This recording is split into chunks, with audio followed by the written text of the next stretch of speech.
dulu. Kita akan memulai pertemuan kita ini dengan doa. Kita berdoa dengan cara Katolik. Bagi teman-teman yang ada di Zoom meeting ini yang beragama lain, kita berdoa dengan cara masing-masing ya. Dalam nama Bapa dan Putra dan Roh Kudus. Amin.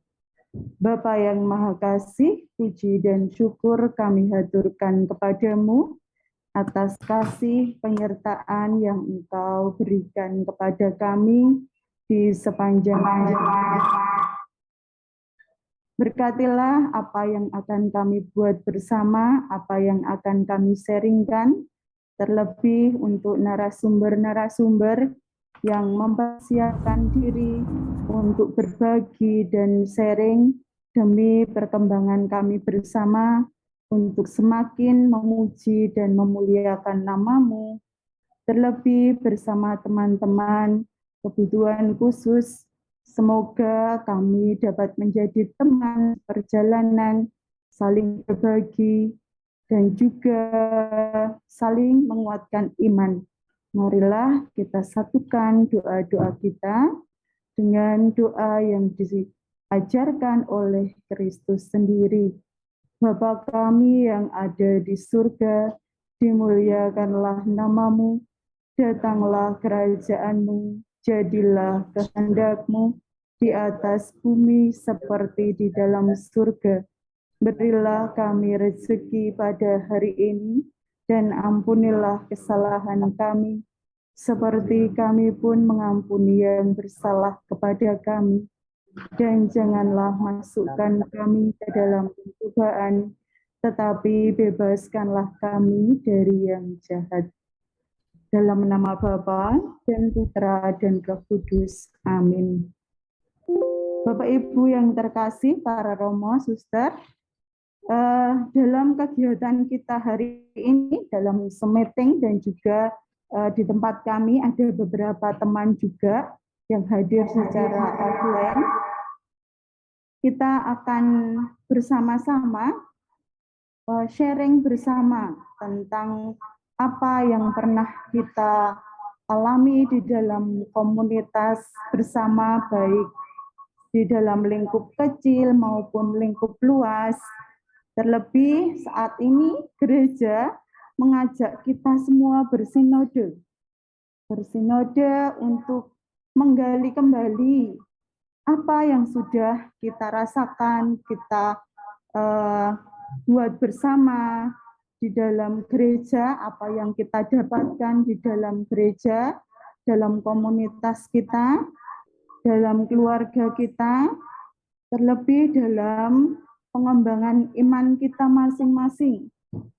Apakah kita sudah menjadi teman bagi sesama kita, dan juga apa yang sudah kita buat kecil ataupun besar, itu kita sudah membuatnya dan kita mencoba untuk merefleksikannya melalui narasumber-narasumber yang akan berbagi apa yang sudah dibuat oleh narasumber, melalui keahlian-keahlian narasumber, lalu pendampingan-pendampingan yang sudah dibuat untuk teman-teman kita, terlebih teman-teman umat kebutuhan khusus di paroki-paroki ataupun sebagai profesi mereka, pasti akan memberikan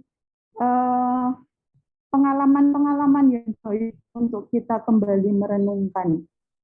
Oleh saat ini kita hadir di sini bersama Mbak Stella Fania dan juga Dr. Sakliu. Apakah sudah ada? Maaf, saya belum melihat. Ya. Selamat sore, Dokter. Berkah dalam. Dokter, berkah dalam. Ya, terima kasih. Sebentar.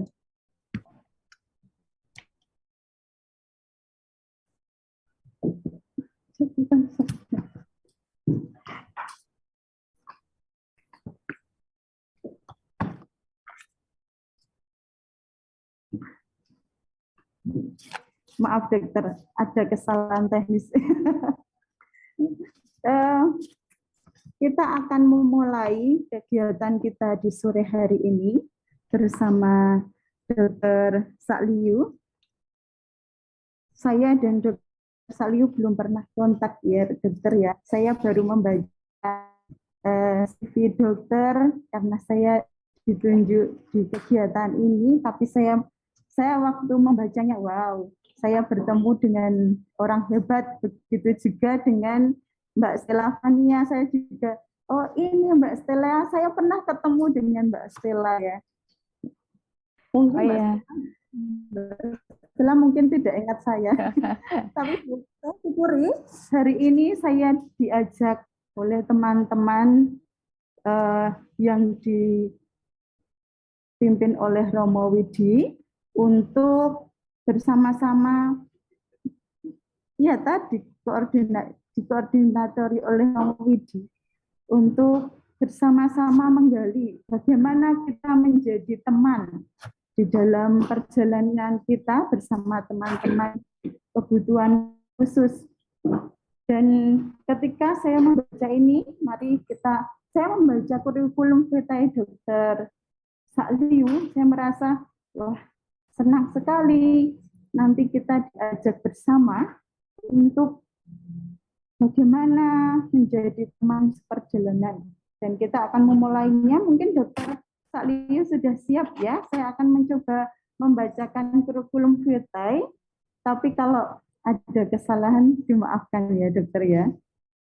Baik, narasumber kita saat ini yang pertama adalah Dr. Sakliu, dokter spesialis kedokteran jiwa. Lahir di Pangkal Pinang 9 November 1985. Saat ini tinggal di Sleman, Yogyakarta. Beliau menempuh pendidikan profesi dokter umum di Universitas Lampung. Lalu program pendidikan dokter spesialis kedokteran jiwa di UGM 2020. Saat ini Dr. Sakliu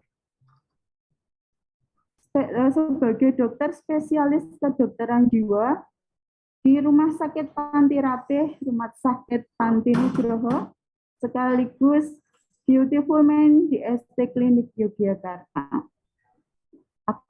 Aktivitas beliau tentu sangat banyak, mengurus Perhimpunan Dokter Spesialis Kedokteran Jiwa cabang Yogyakarta, bidang publikasi, kemitraan, dan hubungan luar negeri, Mental Health Ambassador, World Mental Day, kerjasama PDK SKDI, Landok, advokasi kesehatan mental dari narasumber berbagai webinar.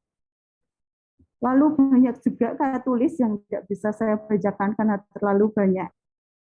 Saya rasa kita langsung saja kepada Dr. Sakliu untuk kita mendengarkan sharing-sharing beliau bagaimana sebagai teman seperjalanan bersama sesama kita. Mari dokter, waktu kami persilahkan. Oke, terima kasih. Selamat sore, Romo, Suster, Bapak Ibu sekalian, berkat dalam. Sama saya juga ucapkan terima kasih kemarin Bu Iki. Akhirnya kita terwujud hari ini. Sudah cukup lama Bu Iki mengajak saya untuk mari kita belajar bersama Bu Iki. Jadi ini bukan kami yang paling hebat dan sebagainya, karena juga untuk menjadi orang tua itu juga saya pribadi masih belajar menjadi orang tua. Sayangnya untuk menjadi orang tua ini nggak ada sekolah khusus, yang adanya sekolah kehidupan, Bapak Ibu ya. Jadi nanti kita belajar bersama. Saya juga ingin mendengar dari pengalaman-pengalaman Bapak Ibu sekalian tentang bagaimana, kalau tidak salah objeknya itu ya, satu divisi ada para orang tua ya. Baik, saya sampaikan materi saya di screen. ini merupakan materi untuk pemantik saja, untuk diskusi, untuk kita bersama itu. Okay. Ya, bisa terlihat ya, Ibu ngomong. Iya. Okay. Saya mengambil topik judul hari ini dinamika penerimaan orang tua terhadap anak berkebutuhan khusus. Topik besarnya kata Bu Isi adalah kita teman seperjalanan.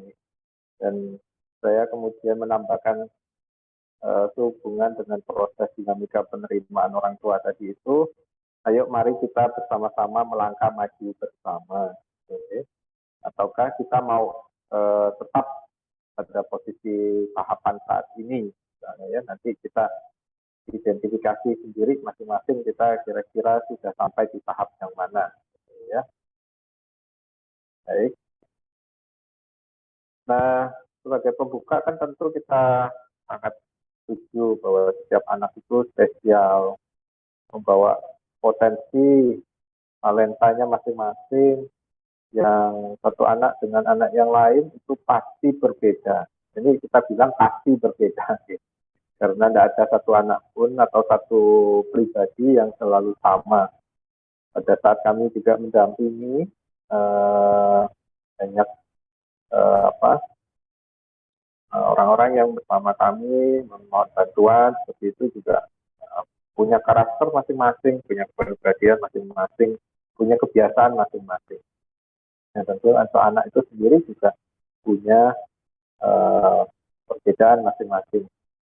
Apakah itu dari cara mereka berbahasa, berbicara, kemandiriannya, sikap dan perilaku, kecerdasannya, kemudian juga motorik, gitu ya. Ada satu anak yang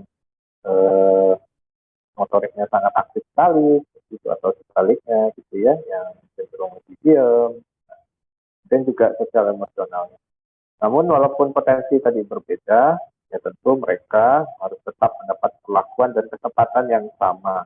Dalam hal ini, untuk anak berkebutuhan khusus juga harus sama, gitu ya, mendapatkan perlakuan dan kesempatan yang sama untuk mereka bisa bertumbuh dan berkembang, untuk mereka bisa belajar.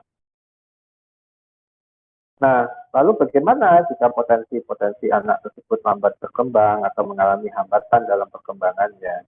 Nah, apa yang bisa terjadi? Kemudian bagaimana pula reaksi dan sikap orang tua dalam menghadapi keterlambatan perkembangan tadi itu atau hambatan dalam perkembangan itu? Reaksi orang tua belum tentu sama pula, ya.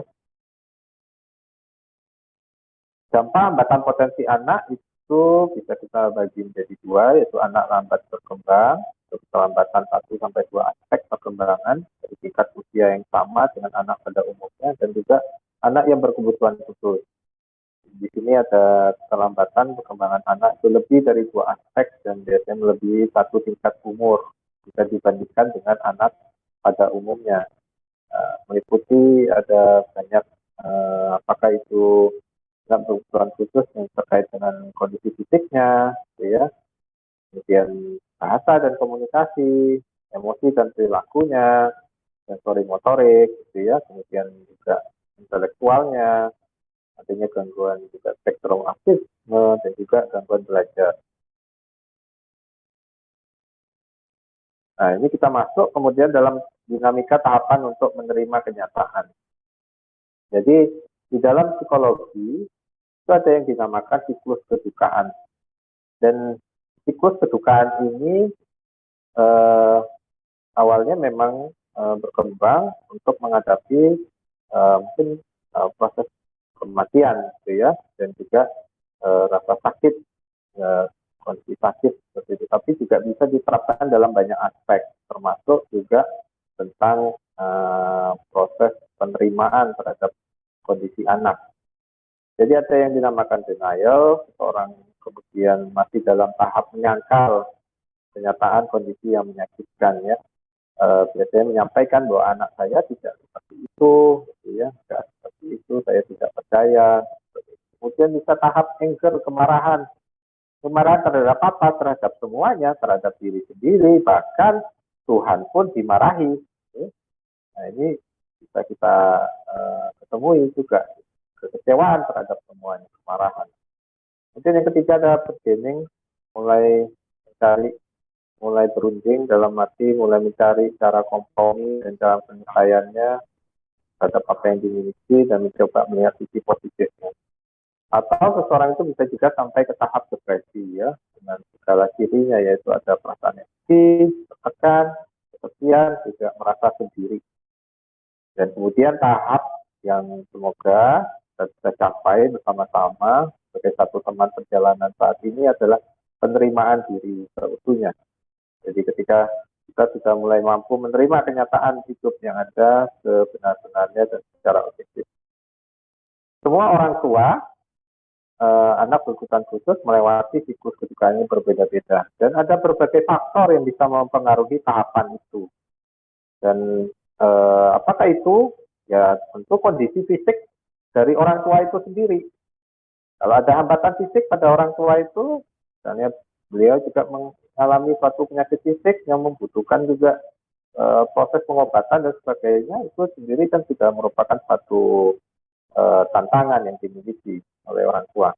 Kondisi psikologis, kemudian pengetahuan, dukungan, baik itu dari orang tua atau lingkungan sekitarnya, kemudian juga tingkat religiositas atau spiritualitas, dan juga coping atau cara-cara coping religius yang pernah kami teliti waktu itu dalam proses pengajuan tesis saya untuk mencapai brevet sebagai seorang psikiater. Bagaimana coping religius itu juga berpengaruh dalam proses penerimaan dan juga dalam dinamika pengasuhan anak. Nah, tentu juga kondisi anak itu sendiri juga kan berbeda-beda, tingkatan-tingkatan hambatannya itu tadi. Dan tidak kalah pentingnya juga ada lingkungan, ya. Jadi ini semua yang bisa mempengaruhi mengapa seseorang itu kok tahapan menerima kenyataan itu berbeda-beda. Jadi selalu ada sebabnya dan selalu multifaktor. Ini ya, yang dalam psikologi atau ininya kenal dengan Kubler-Ross Grief Cycle. Nanti kita akan mencoba memahami seseorang itu sudah sampai tahap mana. Kalau dia di tahap denial dan juga anger ini adalah jangan buru-buru untuk memberikan arahan dan juga nasihat pada yang bersangkutan. Karena yang dibutuhkan sebenarnya adalah lebih bersifat informasi dan komunikasi. Didengarkan, didukung secara emosional, bukan buru-buru dinasehati, dikasih saran, macam-macam. Kamu sebaiknya begini dan sebagainya. Dukung dulu dari sisi emosionalnya itu. Ya, itu tidak mudah, tidak nyaman, dan apa yang bisa saya bantu. Nah, itu biasanya untuk yang bersangkutan. Juga sama di sini ya, sampai ke bargaining, emotional support juga. Nah, ketika seseorang sudah sampai ke tahap atas ini, maka baru nanti ada pemberian arahan dan juga saran-saran. Nah, menerima kenyataan adalah juga di sini sebenarnya mengubah harapan tentang apa yang bisa dicapai seorang anak. Karena memang tentu sebagai orang tua kita ingin anak bertumbuh kembang dengan baik, dengan sehat, gitu ya, sama seperti anak-anak pada umumnya. Nah, tapi ada hal yang penting nomor satu adalah jangan pernah membanding-bandingkan dengan anak lain. Nah, setiap anak itu spesial. Kemudian kalau memang anak tadi itu memiliki keterbatasan intelektual, orang tua juga jangan mempunyai harapan terlalu tinggi bahwa anak tadi itu mesti memiliki kemampuan di sekolah yang sama dengan anak usianya. Tapi nanti fokusnya pada apa yang bisa dikembangkan pada anak ini, karena bukan hanya kekurangan yang selalu dimiliki anak, tapi ada banyak talenta dan kelebihan yang mereka miliki. Ya, pusatkanlah perhatian pada apa yang bisa anak lakukan. Ya, jadi contohnya misalnya anak-anak ABK itu bisa memiliki kecerdasan gambar yang tinggi. Nah, sehingga orang tua yang bisa melihat potensi anak seperti ini bisa memasukkan anaknya ke sanggar lukis. Ya. Alih-alih berfokus bahwa dia harus pintar atau dalam artian cerdas intelektual, mampu berhitung matematika dan sebagainya itu. Kemudian yang keempat yang paling penting, ini juga merupakan salah satu upaya bagaimana untuk bisa menerima kenyataan tadi adalah dengan aktif mencari informasi terkait penanganan dan juga pendidikan untuk anak berkebutuhan khusus. Kita juga sering miss informasi dan kurang informasi ini, sehingga bisa jadi kita juga merasa sendiri pula di dalam perjalanan ini. Ya. Nah ini gambarnya ya, semoga bagaimana anak kita tetap ceria, gitu ya, walaupun dia memiliki jalan tersendiri, keputusan tersendiri. Ya, saya akan putarkan satu video. Mohon saya diingatkan, Suster, nanti kalau waktunya sudah mau habis.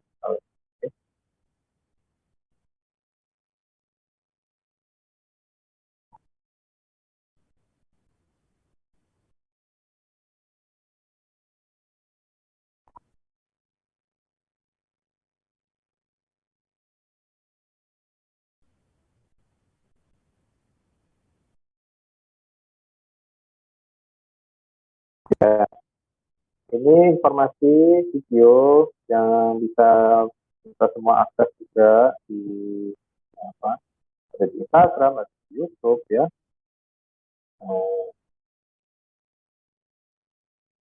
Menangani anak berkebutuhan khusus itu tidak bisa dilakukan hanya oleh salah satu orang tua saja.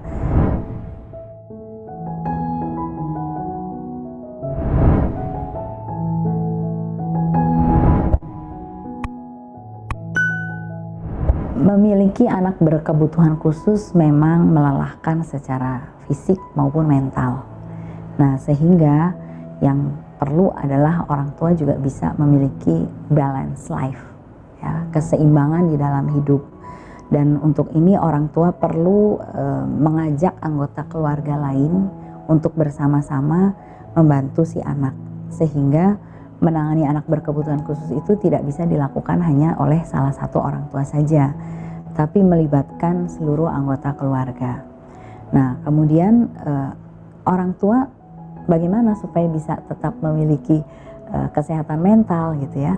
Tentunya dia perlu waktu untuk misalnya keluar dari rutinitas sehari-hari, melakukan aktivitas untuk me time tadi ya, misalnya me time tentunya sudah dikoordinasikan dulu siapa yang jaga anaknya nih di rumah gitu ya.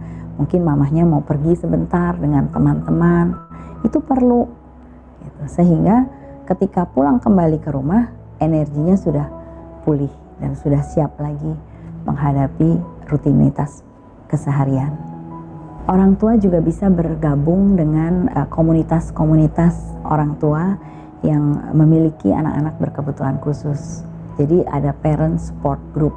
Nah, komunitas-komunitas ini sangat baik untuk orang tua bergabung di dalamnya, sehingga mereka bisa sharing, bertukar pikiran, bertukar pengalaman, lalu mereka siap lagi menghadapi anak-anaknya di dalam keseharian mereka. Yang penting juga adalah orang tua memperhatikan kesehatan tubuhnya dengan menjaga asupan yang cukup, nutrisi yang cukup untuk dirinya sendiri, di samping untuk anak dan seluruh keluarganya. Karena kesehatan ibu atau ayah itu kan penting sekali untuk bagaimana nantinya mereka bisa mendampingi anaknya. Bapak Ibu, semoga apa yang saya sampaikan tadi bermanfaat dan saksikan. Jadi sangat penting penerimaan orang tua ya. Banyak studi yang menyampaikan bahwa dengan penerimaan orang tua tadi itu ini bisa berpengaruh positif pada baik itu kondisi psikologis maupun perkembangan anak secara keseluruhan. Dan sangat penting kerjasama anggota keluarga dalam menghasilkan komunikasi dan juga perilaku positif sehingga diharapkan anak akan merasa nyaman dan aman berada di lingkungan keluarga. Nah, ini menjadi tantangan dinamika tersendiri ketika ada tantangan dalam hal komunikasi dan kerjasama anggota keluarga. Baik, selanjutnya satu lagi video terakhir yang mau saya sampaikan. Ya, mungkin materi-materi ini juga materi yang akan disampaikan oleh psikolog klinis ya. Ini satu lagi.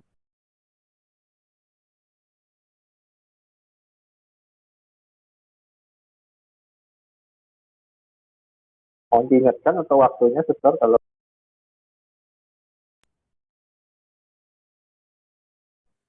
Ya, dokter. Silahkan lanjut dulu.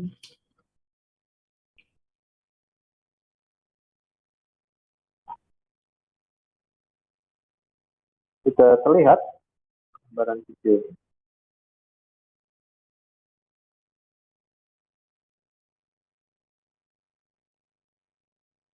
Dan mohon diingatkan jika belum terlihat videonya ya, Suster.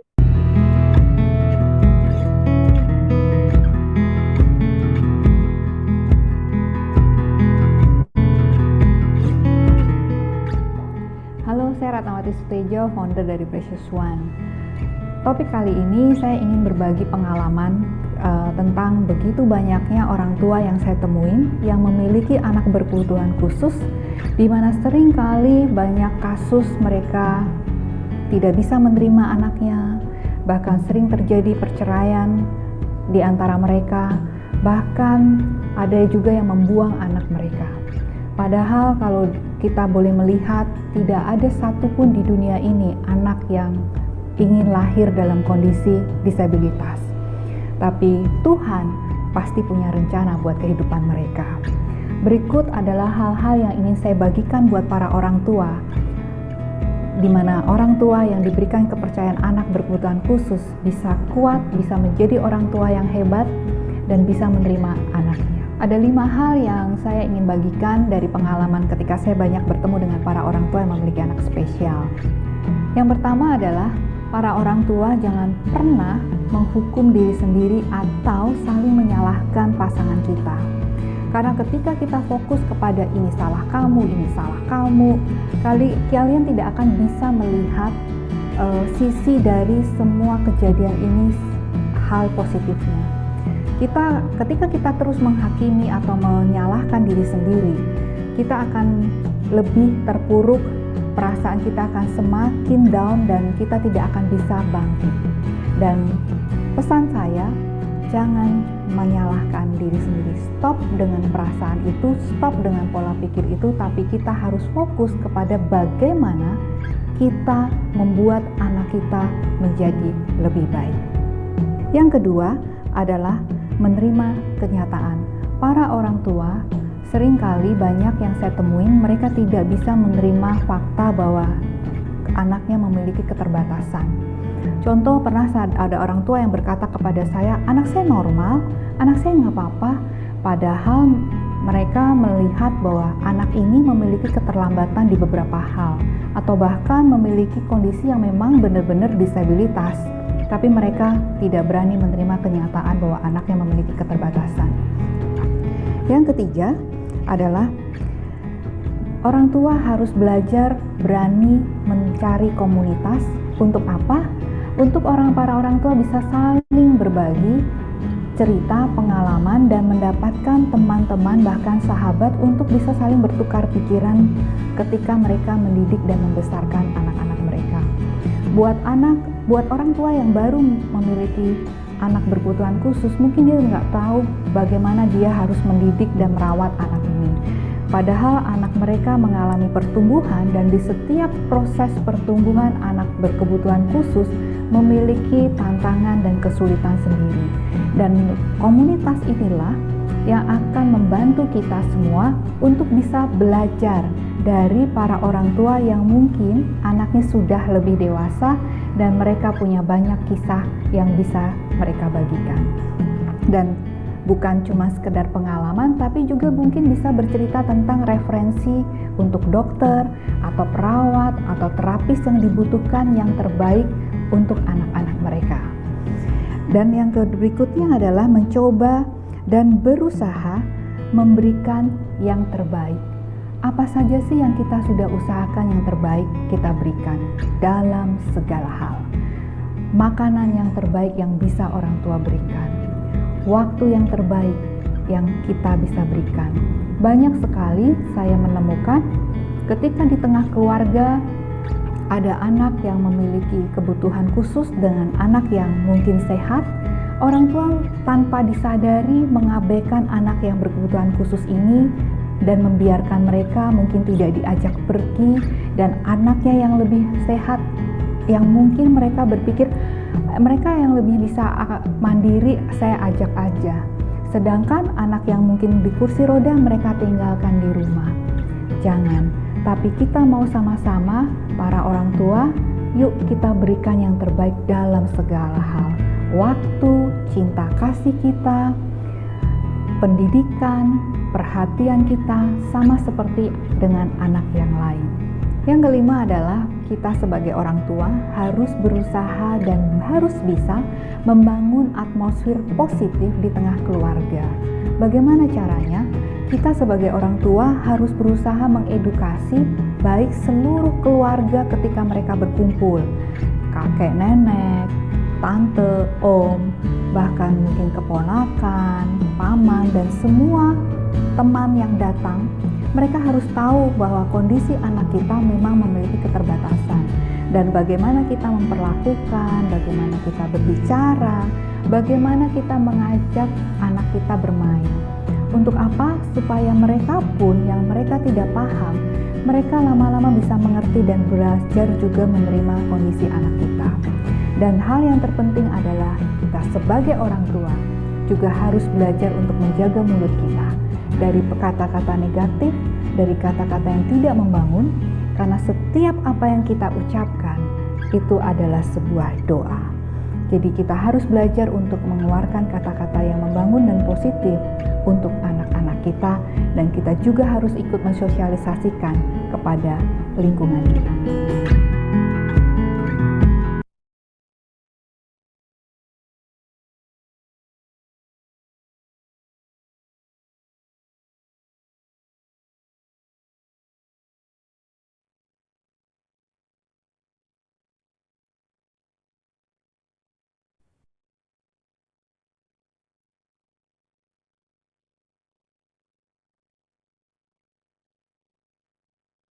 Ya, mari kita berbagi cinta pada anak-anak, pada diri kita juga, dengan menjaga kesehatan kita sendiri juga, gitu ya, karena sebagai orang tua dan wanita, memiliki anak kebutuhan khusus, dan kita juga merupakan orang tua yang spesial, orang tua yang luar biasa. Jadi semoga kita tidak hanya melihat bahwa kaki mereka tidak bisa berlari, tangan mereka tidak bisa digerakkan, mulut mereka tidak bisa berbicara. Itu semua adalah bukan bagian yang bukan bagian utama pada diri mereka. Jadi mari kita terus belajar untuk melihat adanya cahaya pada mata mereka, adanya cinta, ada juga mereka, adanya pikiran-pikiran mereka. Ya, inilah semua hal di dalam ini merupakan sesungguhnya tensi yang mereka punya untuk kembangkan. Demikian yang bisa saya sampaikan. Terima kasih banyak. Saya kembalikan pada Dokter.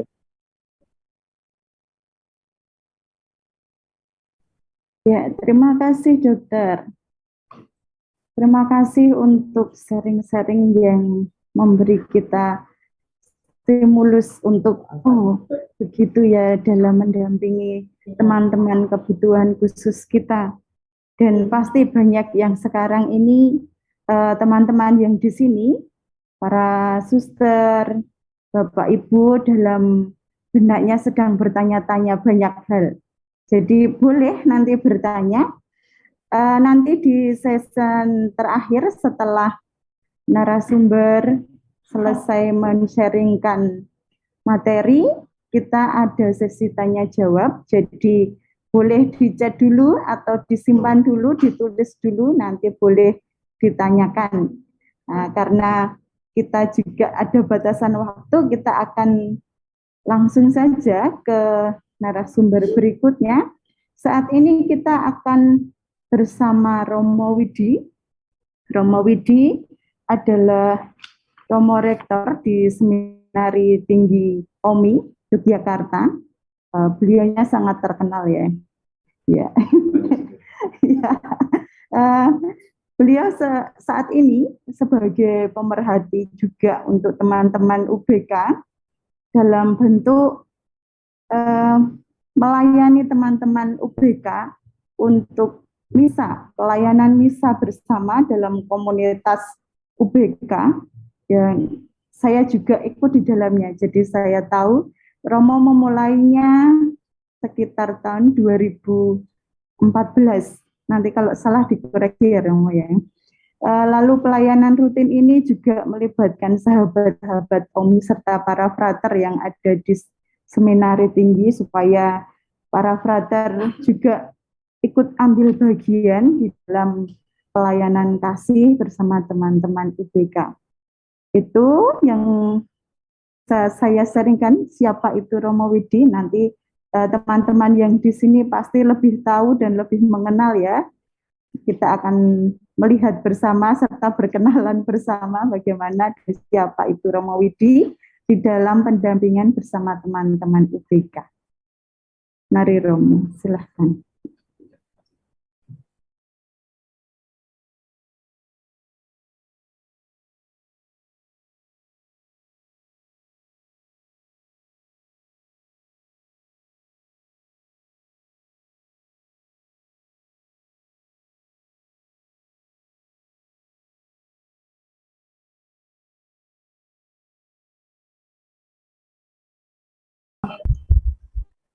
Selamat sore Ibu dan Bapak.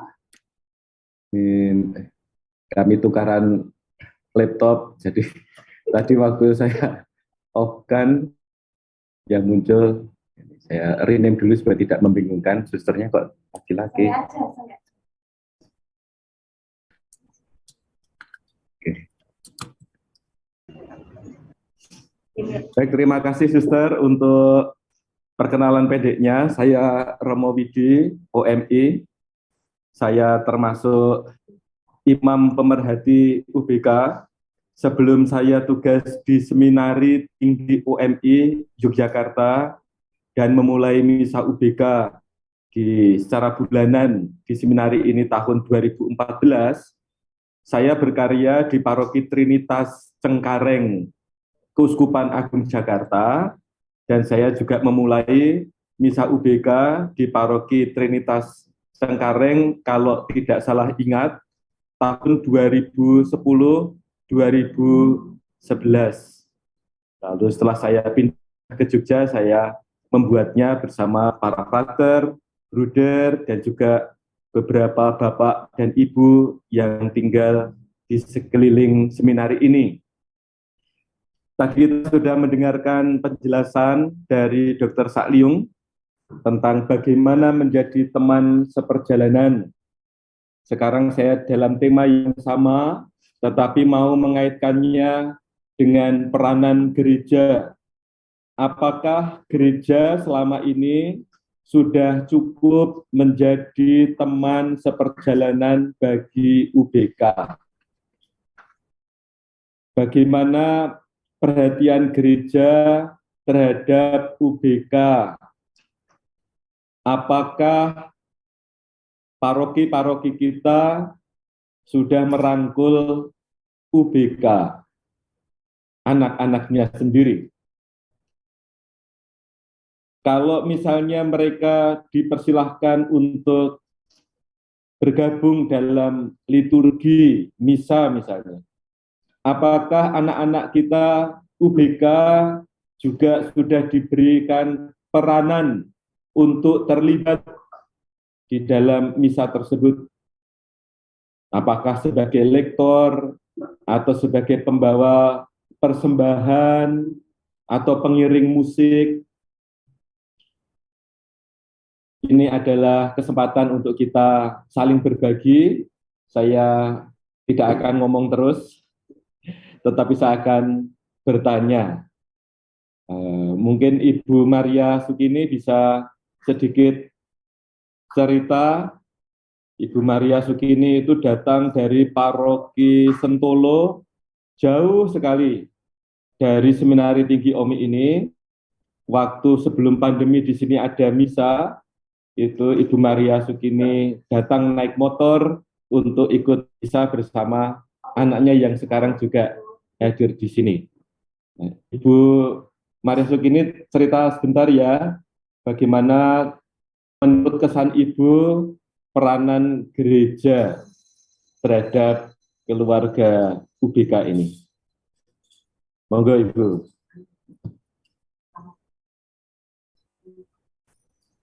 Kalau bisa kami bisa menerima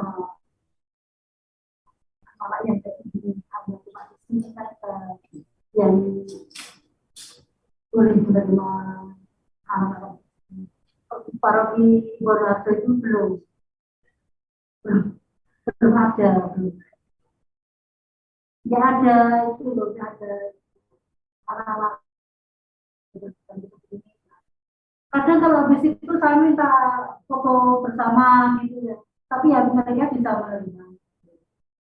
Tapi kalau kayak misa apa itu belum ada khusus gitu. Baik, terima kasih Ibu Maria Sukini. Jadi menurut Ibu Maria Sukini di parokinya itu belum ada misa UBK, tetapi tiap-tiap kali di Seminari Tinggi OMI dilaksanakan misa tersebut, Ibu Maria Sukini datang, dan misa ini 1 bulan sekali sebelum pandemi. Itu beliau naik motor dari rumahnya ke sini itu kurang lebih berapa jam Ibu dari rumah ke sini?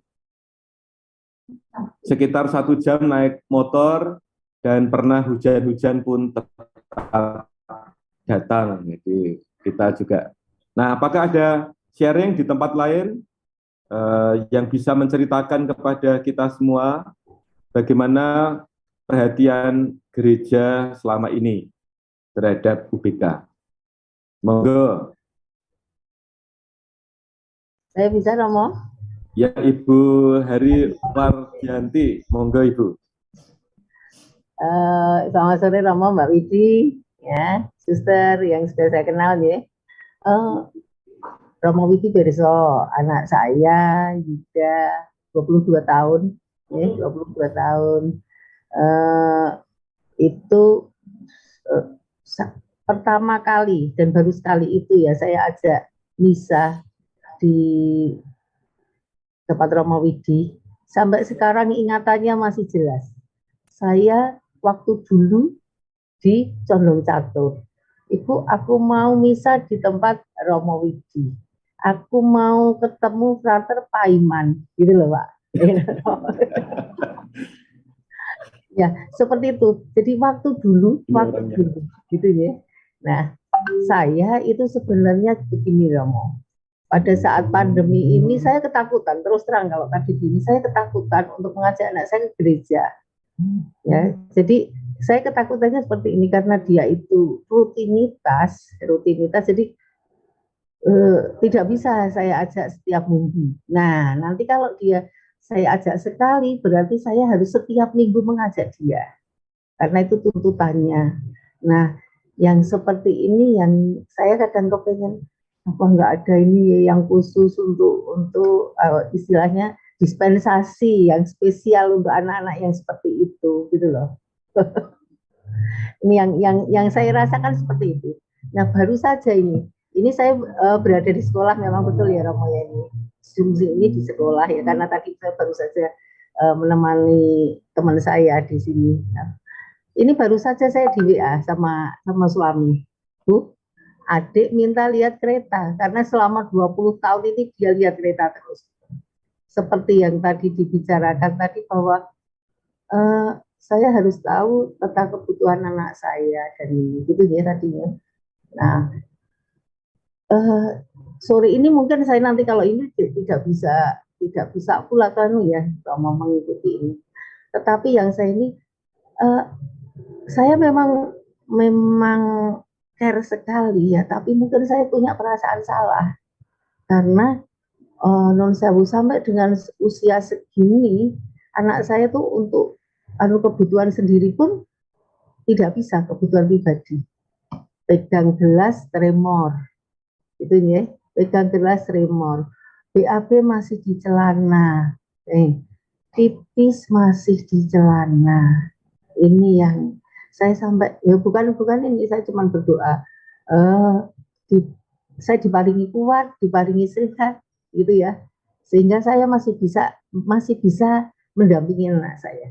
Jadi saya tuh sebenarnya senang dengan judul ini, menjadi teman seperjalanan. Itu benar-benar senang saya. Jadi teman ini memang teman seperjalanan untuk ke sana besok gitu loh. Itu ya Mbak Widi ya. Nah, itu yang saya rasakan, Romo. Saya senang, hanya saya belum punya yang tadi diberikan. Apakah saya belum bisa masuk ke komunitasnya mana? Komunitas saya ya baru dengan Romo Widi saja, komunitas Omi ini saja, ya. Tapi saya rasa juga belum maksimal gitu ya. Tetapi minimal saya bersyukur anak saya masih bisa seperti ini. Oh, saya bersyukur. Itu yang saya dapatkan dari komunitas Omi ini.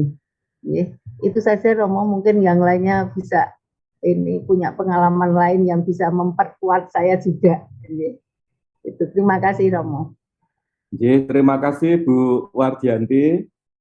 Monggo silahkan kalau ada sharing di tempat lain atau sejauh sudah dialami.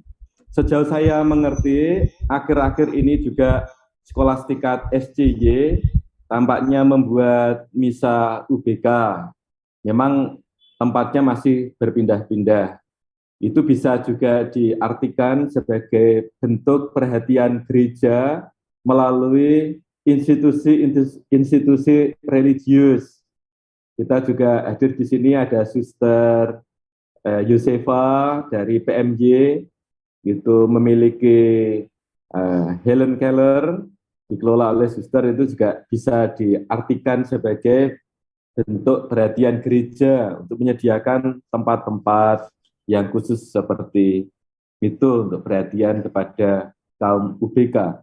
Beberapa waktu yang lalu, Bapak Uskup Agung Semarang, Monsinyur Ruby, dengan moto tak bisanya mencari dan menyelamatkan, kemudian menyelenggarakan misa penerimaan sakramen inisiasi kepada kelompok UBK, umat berkebutuhan khusus, yang saya hadiri itu 2 kali. Yang pertama di Gereja Kota Baru, kemudian di Jogja, kemudian yang berikutnya itu di Gereja Bajiro. Dan di keuskupan ini saya juga mendengar Bapak Uskup membuat misa yang serupa di Kepikepan Surakarta dan di tempat-tempat yang lain. Sudah ada tampaknya bentuk-bentuk perhatian gereja terhadap UBK, hanya perlu ditambah frekuensinya, ditambah intensitasnya, tempatnya diperbanyak. Syukur-syukur paroki-paroki menyelenggarakan misa ini.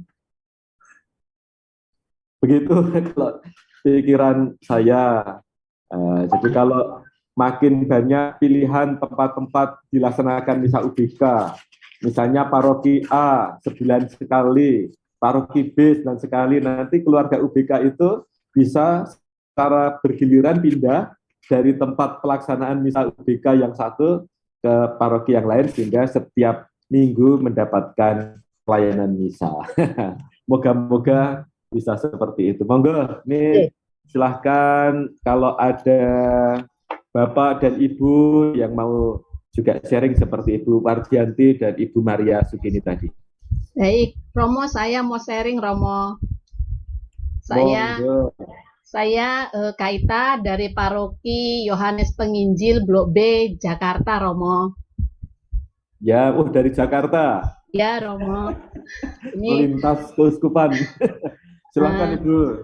Romo, di paroki saya sudah untuk anak-anak UBK, misanya sudah ada, Romo. Di paroki mana, Ibu? Yohanes Penginjil Blok B, Romo. Blok B, oh ya. Romo Pram. Romo. Jadi selama masa pandemi memang kami belum mengadakan misa.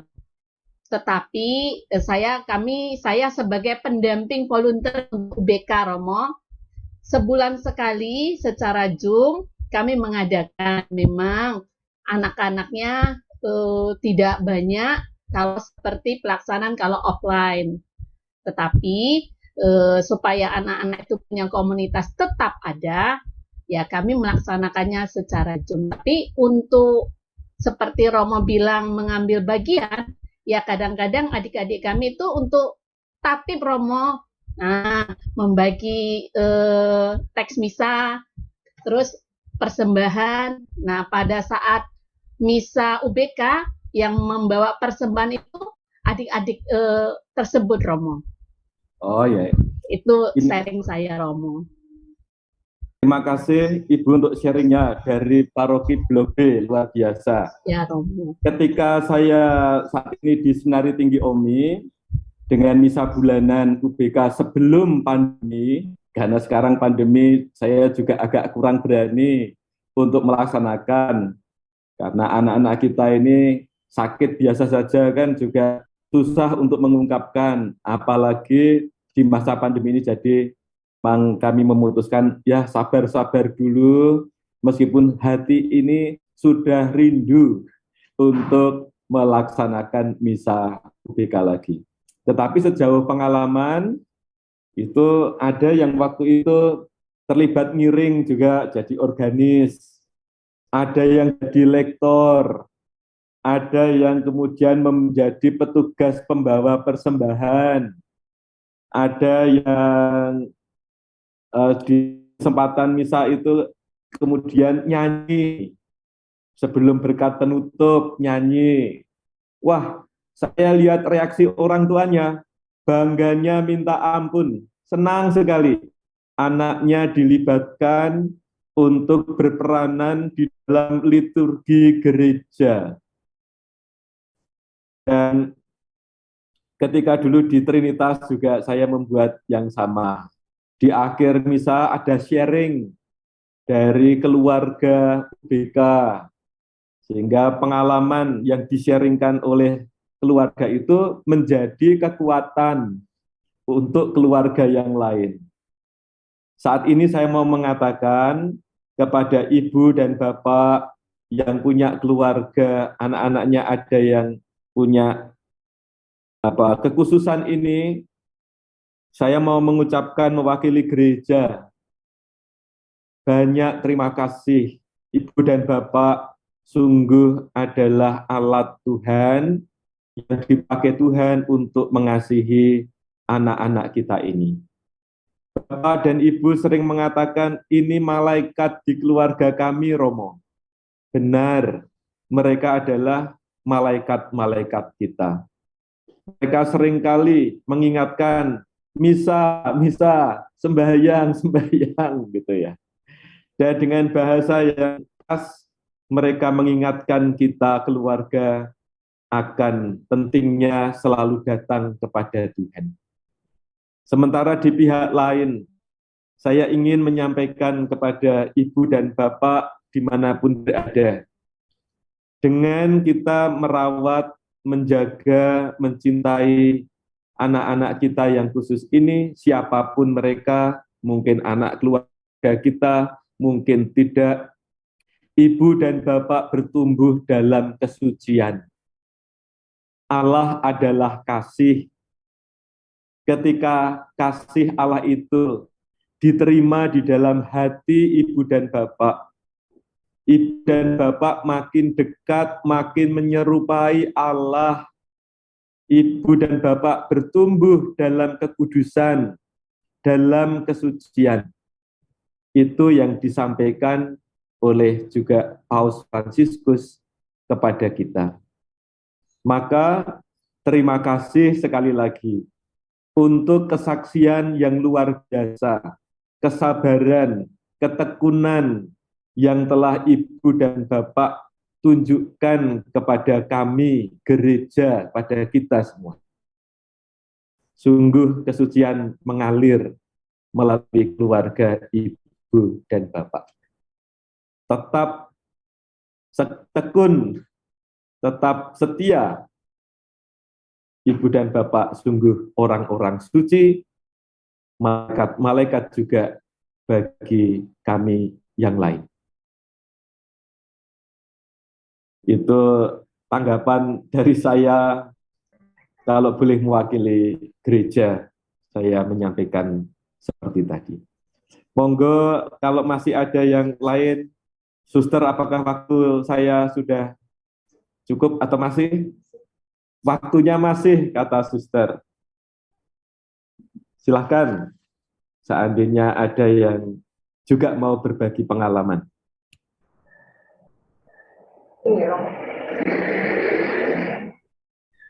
Ini Pak Trias, Bu Trias, monggo.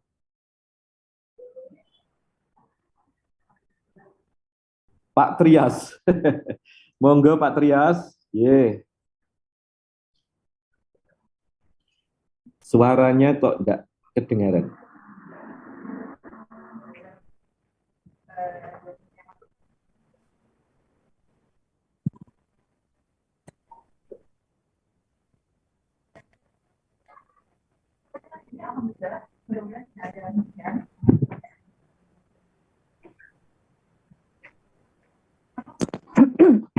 Maaf Romo, Ya, kalau waktunya masih, apakah boleh Romo berbagi apa tantangan, apa kesulitan, atau apa persiapan yang perlu dilakukan bila paroki akan menyelenggarakan misa UBK seperti yang selama ini sudah dilakukan di Wisma OMI.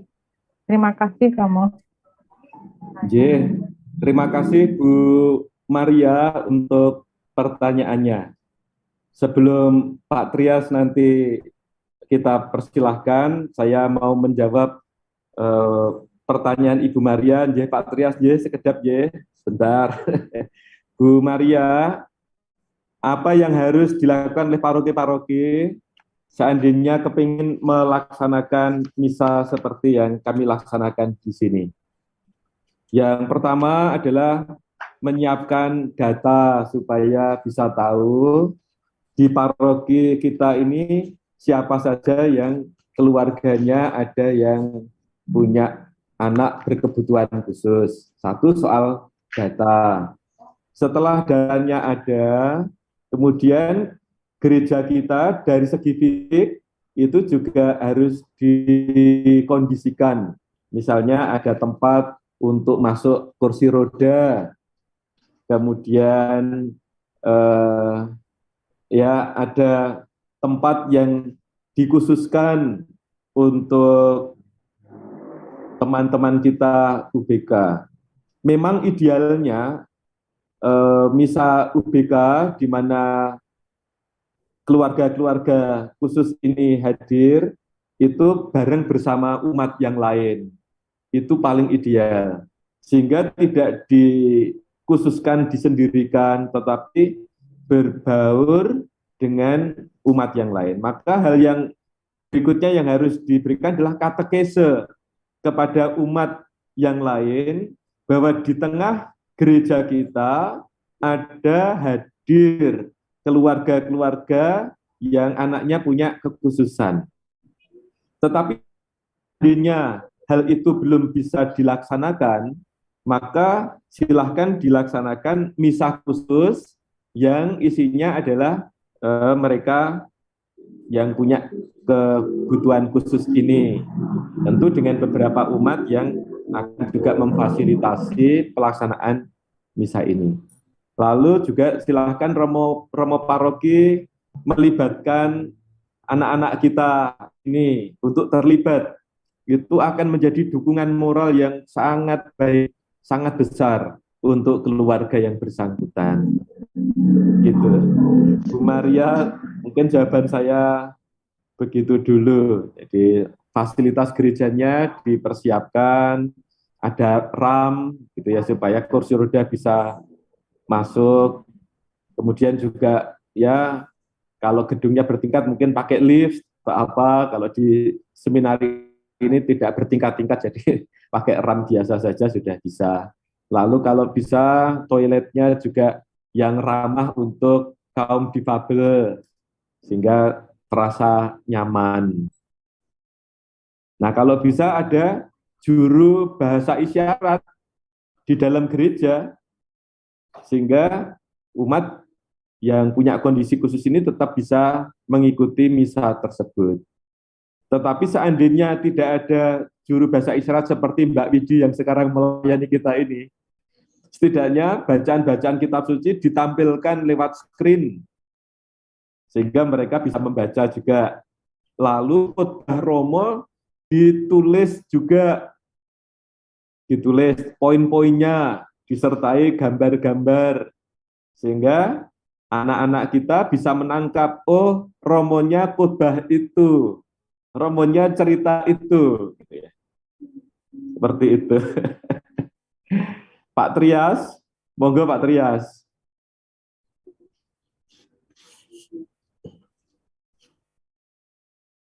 Halo Pak Trias. Ya, silakan Pak Trias.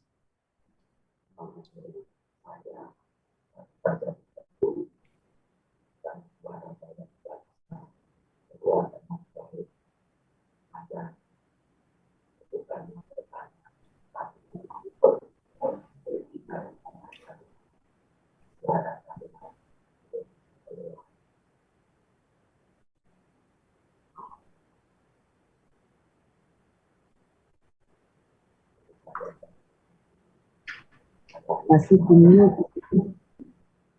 Ya, ini Bapak Trias memang ada dalam kondisi di mana suara beliau itu agak terbatas.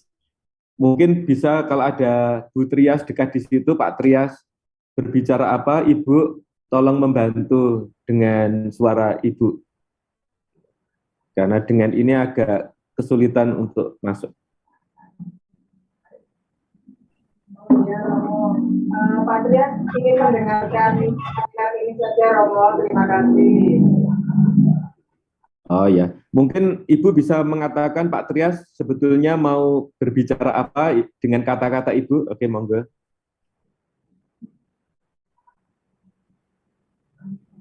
Oh, hanya ingin menyampaikan bahwa suaranya belum terlalu jelas, Romo. Itu mendengarkan saja, Ibu. Terima kasih. Jadi, Pak Trias, terima kasih banyak untuk kehadirannya. Dan Bapak, tampaknya waktu saya sudah habis. Suster Yosefa sudah kasih tanda ke saya serahkan ke Suster. Suster akan memakai laptop saya sehingga namanya saya rename dulu ya, supaya tidak terjadi keanehan.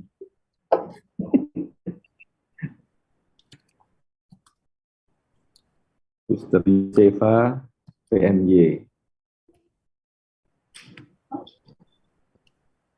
Ya, silahkan Suster. Aduh, nama ini fotonya foto saya, sorry.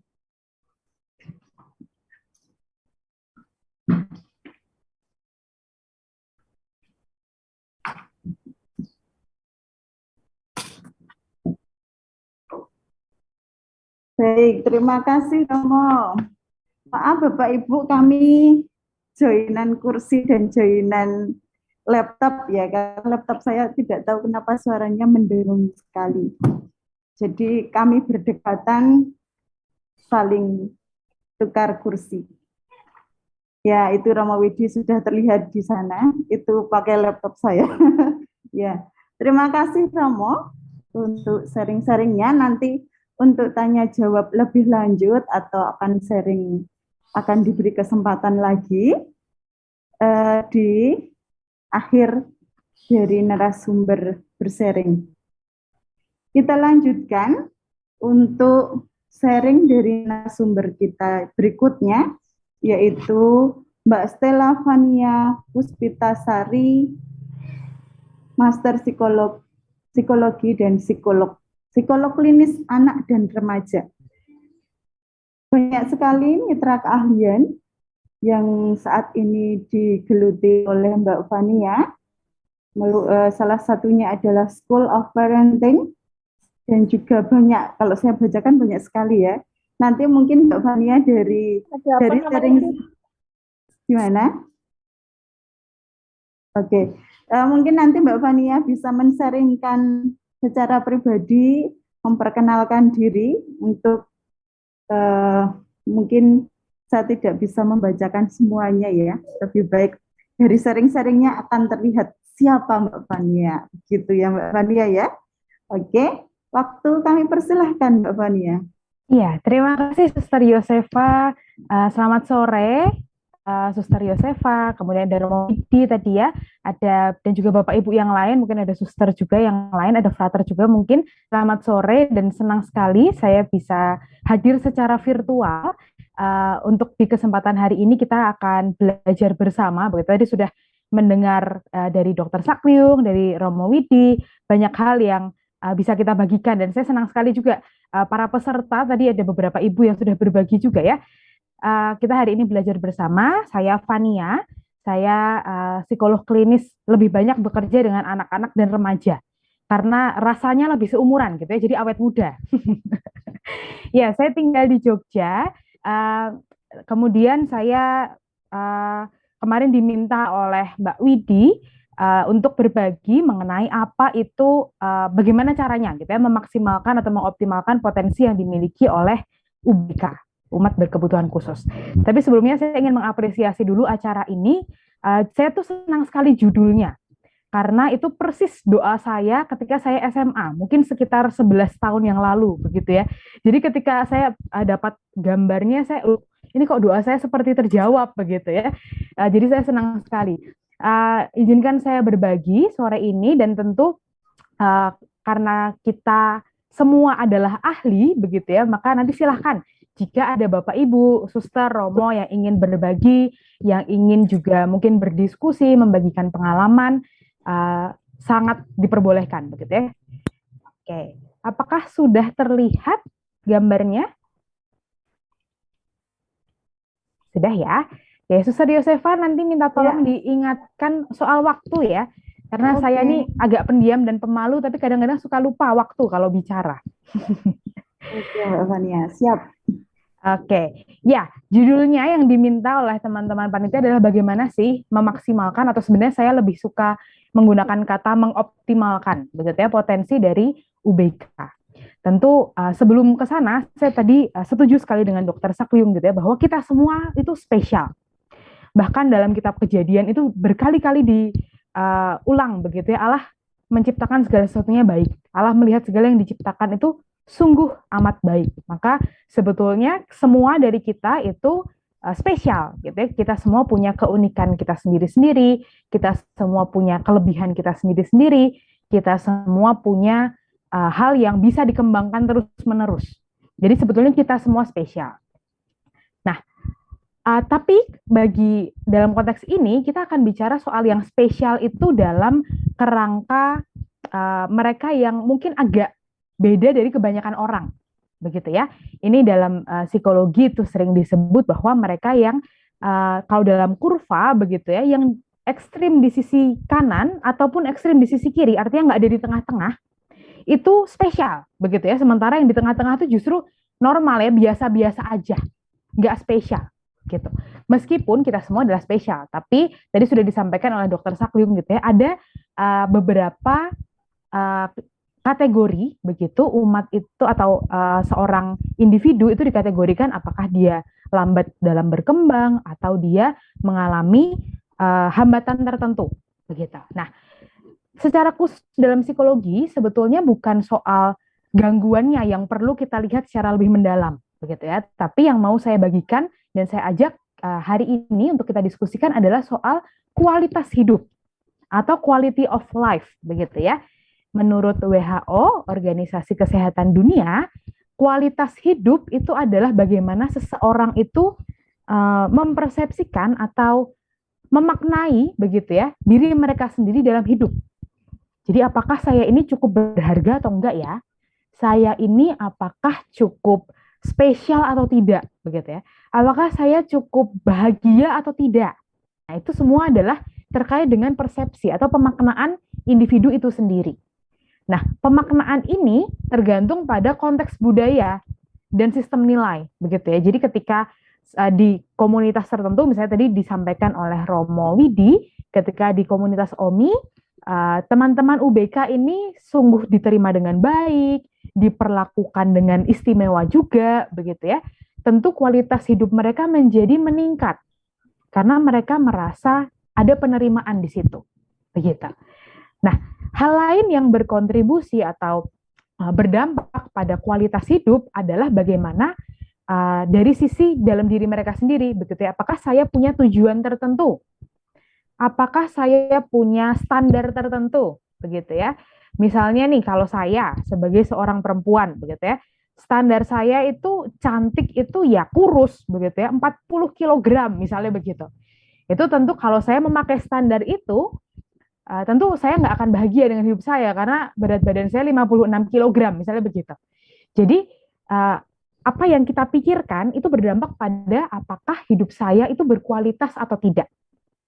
Gitu ya. Jadi bukan semata-mata apa yang kita miliki di luar, apa yang tampak di luar, tapi juga apa yang ada di dalam diri kita. Ini yang lebih penting. Nah, ini menjadi menarik begitu ya. Karena ada juga mereka yang mungkin secara fisik atau secara kognitif begitu ya, punya hambatan tertentu, tapi merasa sungguh sangat percaya diri dalam hidupnya dan bisa melakukan banyak hal. Karena tadi ya mereka bisa menerima diri mereka sendiri. Karena mereka merasa bahwa hidup saya berharga, bermakna, dan itu meningkatkan kualitas hidup saya. Ini berkaitan erat juga dengan tadi yang disampaikan oleh Dr. Sakliung di sesi pertama tadi ya, soal bagaimana kita sebagai orang di luar individu itu menerima dia sebagai seorang individu. Begitu. Nah, selanjutnya, di mana sih sebetulnya gitu ya, teman-teman UBK ini bisa mengembangkan diri dalam hal apa saja. Tentu kalau tadi kita sudah sepakat, gitu, kalau kita hanya berfokus pada yang kurang-kurang, hanya berfokus pada yang nggak bisa, tentu ya nggak akan kemana-mana, begitu ya. Kualitas hidupnya mungkin juga tidak akan meningkat. Padahal kualitas hidup itu penting sekali. Nah, tapi ketika kita mencoba melihat dari sisi yang lain, dari mana, di bagian mana mereka bisa berkembang. Nah, saya menawarkan ada 3 hal yang 3 area begitu ya untuk teman-teman UBK ini dibantu untuk mengembangkan diri. Meskipun nanti mungkin dalam pengalaman Bapak Ibu Romo Suster secara langsung tentu ada pengalaman yang lain begitu ya, nanti boleh dibagikan. Yang pertama, area pengembangan diri yang ini juga sering menjadi fokus saya ketika praktek begitu ya, adalah bagaimana teman-teman UBK ini dibantu dalam hal bantu diri atau kemandirian. Bagaimana mereka bisa mengurus dirinya sendiri. Tadi sudah disampaikan oleh Ibu Hari Wardianti, begitu ya. Terima kasih sekali tadi sharingnya. Memang hal ini terkait dengan kemandirian seringkali menjadi hal yang sangat menantang, begitu ya, untuk teman-teman UBK. Nah, tapi hal ini menjadi hal yang penting. Kenapa? Karena mereka sebagai seorang individu perlu kita bantu untuk bisa mandiri, minimal mengurus dirinya sendiri. Misalnya dalam hal makan, begitu ya. Mudah-mudahan sih teman-teman UBK akan baik kalau bisa dibantu supaya mereka bisa makan sendiri, menyendok kemudian memasukkan makanan ke mulutnya sendiri, begitu ya. Kemudian dalam hal kebersihan diri. Tadi misalnya soal BAB, BAK, begitu ya. Kemudian kalau dalam masa pandemi tentu juga berkaitan dengan menggunakan masker, begitu. Bagaimana teman-teman UBK ini bisa kita bantu supaya mereka bisa menjaga jarak dengan orang lain dalam kondisi pandemi ini, begitu. Ini dalam hal kebersihan, begitu ya. Kemudian yang tidak kalah penting adalah soal bagaimana teman-teman UBK ini bisa berpindah dari satu tempat ke tempat lain, gitu ya. Bagaimana mereka bisa menemukan arah. Misalnya nih, dari rumah mau ke warung, gitu ya, mau jajan, gitu. Apakah mereka bisa datang dari rumah ke warung sendiri dan dari warung ke rumah sendiri, soal makan, mandi, begitu. Tapi juga bagaimana saya atau seorang individu itu menjalankan aktivitasnya dalam lingkungan yang paling dekat dengan dia. Kemudian yang terkait yang lain lagi yang juga tidak kalah penting, yang juga biasanya menjadi fokus untuk dikembangkan pada anak-anak berkebutuhan khusus adalah bagaimana mereka bisa menggunakan uang, gitu ya. Memang ini menjadi hal yang menantang, tapi bukan berarti tidak mungkin, gitu ya. Bagaimana mereka tahu, oh ini tuh harganya berapa, barang ini harganya berapa, gitu ya. Kemudian yang saya bawa itu uang berapa, apakah ini lebih besar atau lebih kecil? Mungkin tidak harus serumit matematika, begitu. Artinya mungkin mereka juga tidak harus selalu begitu ya diajari ini kembaliannya berapa, gitu ya. Mungkin agak membingungkan juga, tapi paling tidak mereka tahu bahwa ketika mereka misalnya memberikan uang lebih itu mereka harus menunggu sebentar untuk mendapat kembalian, tidak langsung pergi, misalnya begitu. Ini kemampuan-kemampuan yang sehari-hari yang sangat bermanfaat untuk tumbuh kembang mereka di masa dewasa nantinya, begitu ya. Kemudian juga yang lain lagi tentu misalnya adalah soal bagaimana mereka bisa berpindah dari satu tempat ke tempat lain, itu misalnya mereka menggunakan kursi roda misalnya, atau mereka menggunakan sepeda misalnya begitu ya. Ini menjadi hal yang bisa dikembangkan, bisa menjadi fokus untuk dikembangkan, begitu ya. Hal ini penting mengingat usia kronologis itu terus berjalan. Artinya usia secara biologis begitu ya, ya kita pasti akan tambah tua, gitu ya. Yang tadinya mungkin 20 tahun, tahun depan pasti akan 21 tahun. Nggak mungkin akan jadi mundur 17 tahun gitu ya. Kalau bisa sih saya juga mau begitu. Tapi usia kronologis terus berjalan. Maka ini yang perlu juga baik kalau kita berfokus di sini, begitu ya, supaya mereka di masa dewasanya bisa membantu diri mereka sendiri, minimal itu menjadi mandiri. Kemudian terkait dengan bantu diri ini saya jadi ingat tentang tesis yang saya buat, begitu ya. Saya membuat tugas akhir di S2 itu adalah mengenai bagaimana membantu remaja putri dengan disabilitas intelektual itu ya untuk mengurus diri mereka sendiri karena mereka sudah di masa pubertas. Artinya mungkin mereka mengalami menstruasi begitu ya. Mereka mungkin sudah mulai menunjukkan ketertarikan dengan lawan jenis, itu bagaimana mereka dibantu untuk mengurus kebersihan diri mereka sendiri dan bagaimana mereka bisa melindungi diri, begitu ya. Ini menjadi hal yang mungkin untuk dikembangkan. Bisa kita jadikan fokus pengembangan diri, begitu ya. Dan saya rasa gereja juga bisa ngambil peran di sini untuk mungkin memberikan edukasi, begitu ya, pada orang tua maupun pada anak ya secara langsung bagaimana mereka misalnya gosok gigi sendiri, misalnya begitu ya. Hal-hal yang sangat sehari-hari, tapi seringkali bisa menjadi sangat menantang untuk teman-teman UBK.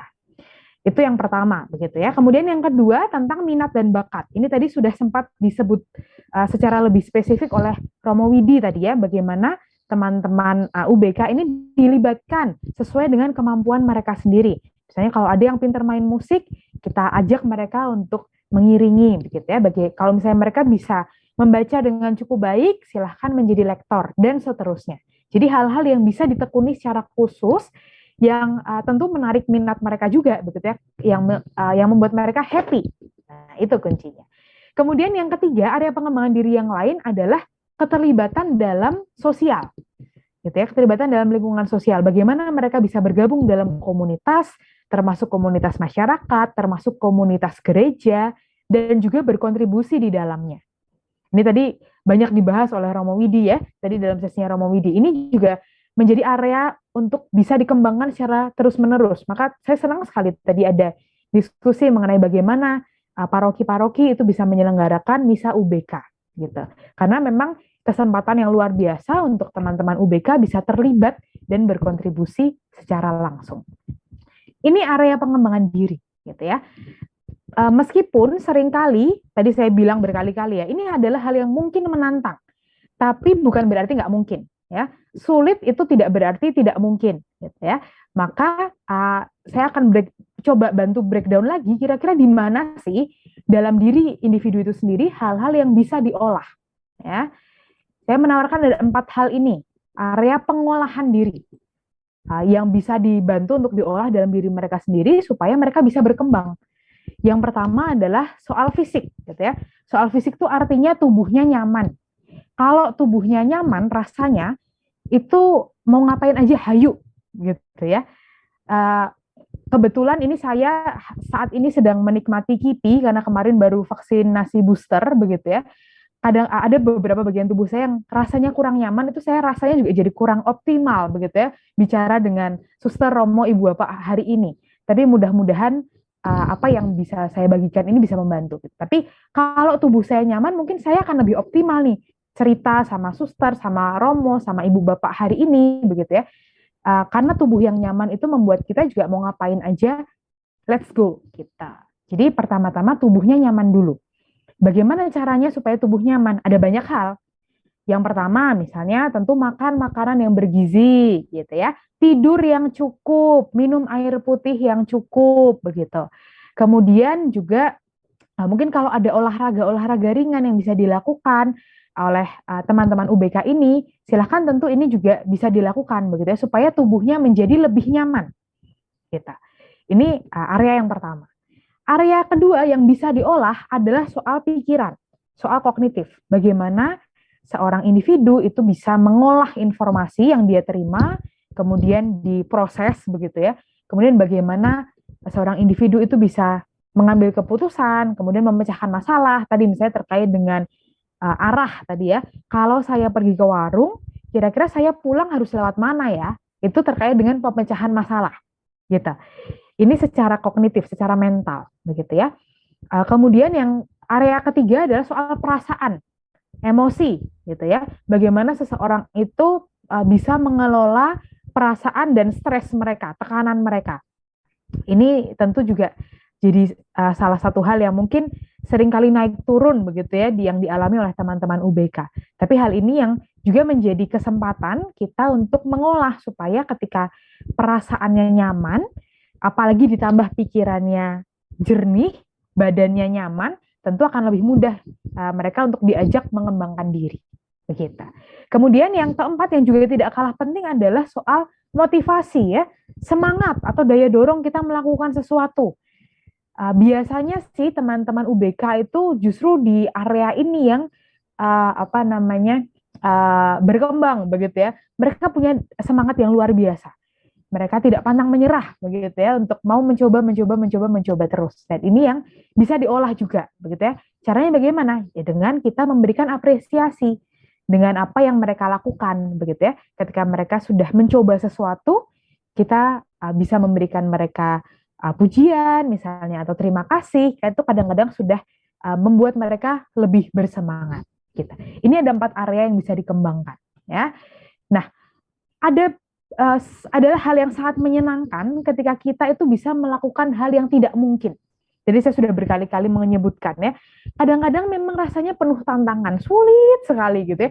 Jangankan teman-teman UBK, teman-teman yang mungkin anak-anaknya typically developed gitu ya, anak-anak yang berkembang pada umumnya tadi itu juga punya banyak tantangannya sendiri-sendiri begitu ya. Tapi yang sulit itu bukan berarti tidak mungkin. Dan ketika kita bisa melampaui tantangan itu rasanya wah luar biasa sekali begitu ya.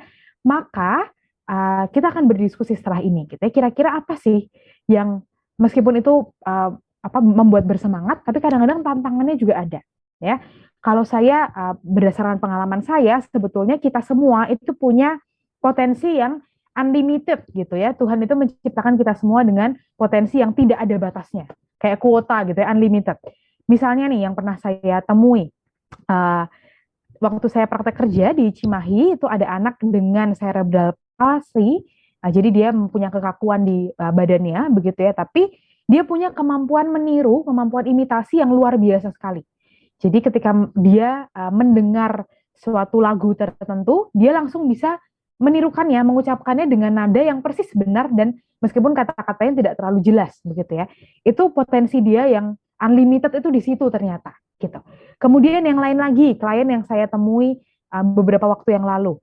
Ini anak dengan global developmental delay gitu ya. Jadi secara perkembangan itu di beberapa aspek dia mengalami kelambatan. Tapi dia sangat rapi gitu. Dia sangat care dengan lingkungan sekitarnya. Jadi kalau dia di klinik kami begitu ya ada pintu terbuka, dia langsung menutup gitu. Terus dia juga sangat care dengan ibunya. Jadi ibunya mungkin lelah begitu ya, dia akan datang kemudian merebahkan diri di pangkuan ibunya. Jadi kepekaan perasaan itu ternyata yang menjadi potensi dia, yang menjadi kelebihan dia, gitu ya. Kemudian yang lain lagi yang pernah saya temui juga, anak dengan autisme. Kemampuan memorinya luar biasa sekali. Dia bisa, kebetulan anak ini sangat minat, sangat suka dengan bis, gitu ya. Dia bismania. Jadi dia bercerita dari A sampai Z itu rute bis, jenis-jenis bis gitu ya. Dia cerita, saya pernah naik bis sendiri dari, waktu itu kebetulan kami di Cimahi, begitu ya, dari Cimahi ke Jatinangor, dari Jatinangor kembali lagi ke Cimahi, saya sendiri saya bisa. Jadi dia punya kemampuan memori yang luar biasa sekali. Disitulah potensi dia yang unlimited tadi, gitu ya. Kemudian yang lain lagi, anak dengan Down syndrome yang pernah saya temui, itu jago sekali main musik. Saya aja nggak bisa, begitu ya. Dia kecerdasan musikalnya luar biasa sekali. Jadi itu yang saya maksud bahwa semua anak itu punya potensi yang unlimited sebetulnya. Semua orang, bahkan ibu bapak, romo, suster semua ya yang ada di ruangan virtual ini. Itu yang bisa kita kembangkan. Masalahnya gitu ya, kadang-kadang ada hambatan nih, tadi yang saya sebutkan sebelumnya begitu ya. Hambatannya seringkali adalah di mental kita. Wah, aku nggak bisa nih. Wah, nggak mungkin nih, gitu ya. Pikiran atau seringkali kalau orang mengistilahkannya mental block, begitu ya. Saya pasti nggak bisa. Wah, nggak mungkin lah sampai ke sana, gitu ya. Nggak bakal bisa deh, gitu misalnya. Itu kadang-kadang di ranah pikiran itu yang menghambat kita untuk berkembang. Jangankan teman-teman berkebutuhan khusus, kita saja seringkali juga mengalami itu, begitu ya. Nah, pada teman-teman berkebutuhan khusus itu seringkali juga emosi itu menjadi roller coaster gitu ya, naik turun tidak karuan, dan ini yang seringkali menghambat juga. Apa saja sih misalnya? Beberapa perasaan yang sering saya temui dari teman-teman UBK, begitu ya. Di antaranya misalnya merasa kurang percaya diri, malu, merasa kurang berharga, kemudian merasa juga gampang tersinggung gitu ya, atau sensitif. Karena mereka mungkin merasa dirinya berbeda dengan yang lain, begitu. Maka perasaan-perasaan ini yang lalu menjadi dominan dan seringkali juga bisa menghambat mereka untuk mengembangkan diri. Nah, dari sisi kita sebagai significant others, sebagai orang-orang di sekitar teman-teman UBK ini, kadang-kadang juga ada loh perasaan-perasaan yang menghambat kita untuk membantu mereka berkembang. Misalnya nih, yang sering saya temukan adalah perasaan bingung, gitu ya. Aduh, mau ngapain lagi, mau gimana lagi caranya. Rasanya udah mentok, gitu. Frustrasi juga. Putus asa gitu ya. Kayaknya saya udah mencoba A, B, C, sampai Z, kok kayaknya nggak ada jalan keluarnya. Ini seringkali perasaan-perasaan yang menghambat kita juga, begitu ya. Yang ketiga adalah perasaan kewalahan atau overwhelmed, gitu. Rasanya kok banyak sekali harus saya urusi, begitu ya. Hal-hal terkait dengan bantu dirinya anak saya urusin, terkait dengan kebersihan rumah saya urusin juga, belum nanti keterlibatan saya di lingkungan sosial atau di gereja, pekerjaan saya, begitu ya. Mungkin diri saya sendiri juga, relasi saya dengan pasangan, dan segala macam. Itu kadang-kadang bikin kita sebagai yang menemani teman-teman UBK itu lalu jadi overwhelmed, kewalahan, gitu ya. Dan udah bingung gitu, ibarat benang tuh benang kusut, begitu ya. Ini yang seringkali menghambat kita juga untuk bisa membantu pengembangan diri. Nah, bagaimana caranya? Nah, ini saya mau mengajak tips-tips yang mungkin agak lebih ini ya, yang bisa praktikal gitu. Mudah-mudahan bisa dilakukan juga oleh Romo, Suster, Ibu, Bapak, teman-teman semua di sini. Yang pertama, ketika kita sudah mengalami, kita sendiri yang membantu mereka, begitu ya, ketika itu kita sudah mengalami kelelahan lahir dan batin, kita bisa jeda sejenak. Ya. Kita bisa jeda sejenak dan kita beri waktu kita untuk menenangkan diri. Caranya paling mudah adalah mengatur nafas. Ya. Kita dianugerahi nafas yang luar biasa oleh Tuhan, oksigen masih gratis, begitu ya. Dan ini sebetulnya sangat bermanfaat untuk membantu diri kita sendiri, menenangkan diri pertama-tama, supaya kita bisa lebih optimal menemani teman-teman umat berkebutuhan khusus, gitu ya. Tarik nafasnya bisa macam-macam, teman-teman bisa menarik nafas biasa, artinya menarik nafas lewat hidung, dan keluarkan lewat mulut. Begitu ya. Atau kalau yang saya tampilkan di gambar ini adalah dengan hitungan, gitu ya. Kita seolah-olah ada kotak, begitu ada persegi, kita menggunakan hitungan. Kita menarik nafas selama 4 detik, begitu, tarik nafas 1, 2, 3, 4, gitu. Kemudian tahan dulu 1, 2, 3, 4, kemudian hembuskan. 1, 2, 3, 4, terus kemudian tahan lagi, kemudian baru tarik nafas lagi, begitu. Ini kenapa kita perlu menghitung, begitu ya? Kadang-kadang ada yang bertanya, repot amat sih harus menghitung gitu. Karena sebetulnya Ibu, Bapak, Romo, Suster, begitu ya, ketika kita dalam kondisi stres, tertekan, atau emosinya sedang tidak stabil, itu di fisik itu kadang-kadang juga nafas kita jadi tidak teratur, gitu ya. Kadang-kadang lalu merasa kok aku sesak nafas ya, bisa begitu. Kok nafasku jadi berat ya, pendek-pendek, bisa begitu. Maka dengan berhitung itu biasanya membantu kita untuk mengatur pola nafas kita, gitu. Jadi silahkan kalau ini rasanya bisa membantu, nanti bisa dicoba sendiri, begitu. Tarik nafas dengan hitungan, kemudian dibuang dengan hitungan juga. Ini ada banyak sekali variasinya. Jika ingin mencari tahu lebih lanjut, nanti boleh googling aja, banyak sekali, gitu ya. Tapi paling sederhana sebetulnya adalah tarik nafas lewat hidung dan keluarkan lewat mulut. Itu biasanya sudah membantu kita menarik nafas lebih dalam, gitu. Ini yang pertama, begitu ya. Kemudian yang kedua, tips atau jurus yang kedua, begitu ya, adalah dengan mengubah pola pikir kita. Jadi kita memasukkan, begitu ya, hal-hal yang lebih positif dalam pikiran kita sendiri, gitu. Atau kita juga bisa bantu anak kita atau mungkin anggota keluarga kita, begitu ya, bahwa kamu berharga kok, kamu bernilai, kamu memang bisa lah nanti untuk bisa melewati ini, gitu ya. Atau mungkin juga mengatakan bahwa kamu ini tadi seperti yang dikatakan oleh Romo Widi, gitu ya, kamu adalah malaikat dalam hidup saya, begitu misalnya. Jadi menumbuhkan rasa percaya diri, rasa keberhargaan dalam diri anak, begitu ya, dalam diri teman-teman yang berkebutuhan khusus. Dalam diri kita pun ini juga bisa dipraktekkan, begitu ya, bahwa ya sudah, memang meskipun melelahkan tapi saya bisa, begitu ya. Saya akan baik-baik saja. Gitu. Saya nggak sendiri, gitu misalnya. Ada Tuhan yang bisa membantu saya. Gitu. Ini hal-hal yang bisa kita tanamkan juga dalam diri kita, begitu ya, untuk kita bisa menenangkan diri kita, untuk supaya berpikiran lebih positif juga. Gitu. Nah, next-nya ini adalah jurus yang sering saya pakai di ruang praktek, begitu ya. Mungkin ada juga yang mungkin beberapa orang di sini yang pernah tahu, begitu. Caranya adalah kita menenangkan dengan sentuhan lembut, ya, sentuhan yang lembut dan penuh kasih, ya. Jadi jangan diuyak-uyak, begitu ya, tapi sentuhan lembut dan penuh kasih. Jadi di dahi kita itu ada tonjolan tulang, begitu ya. Kita bisa taruh tangan kita 3 atau 4 jari, begitu ya. Kemudian angkat sedikit kulitnya, di stretch sedikit, begitu ya. Kemudian sudah tarik nafas lewat hidung, keluarkan lewat mulut. Saya sering sekali menggunakan gerakan ini sebagai P3K. Kalau saya sedang mengalami hal-hal yang mungkin mengejutkan, begitu ya, atau saya sedang tidak nyaman, saya sedang kelelahan, begitu. Ini gerakan yang sering sekali saya pakai juga, dan mudah-mudahan ini juga bisa dipakai oleh Ibu, Bapak, Suster, Romo hari ini, begitu ya. Yang lain, jurus yang lain mudah, tadi sudah saya sebutkan, minum air, begitu ya.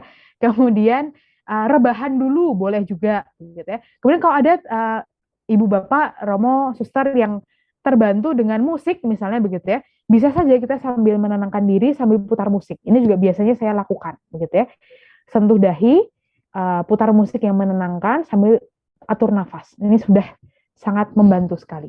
Kita juga bisa menggunakan gerakan ini untuk membantu orang lain, begitu ya. Caranya seperti yang digambar sebelah sini. Jadi kita yang memegangkan dahinya, orang yang di depan bisa memeluk diri, begitu ya, atau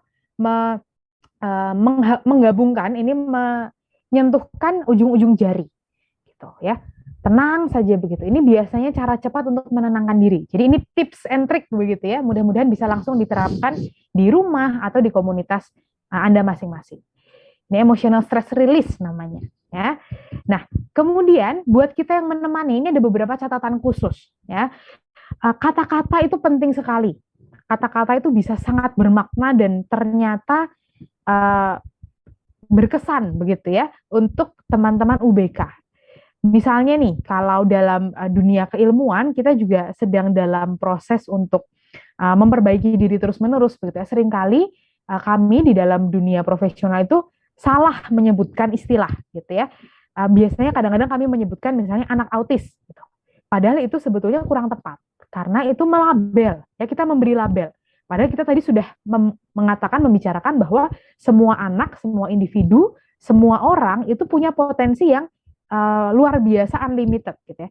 Maka ketika kita dalam tanda kutip melabel anak autis atau anak disleksik misalnya begitu ya, jadi akan dalam tanda kutip itu sudah dengan cap itu.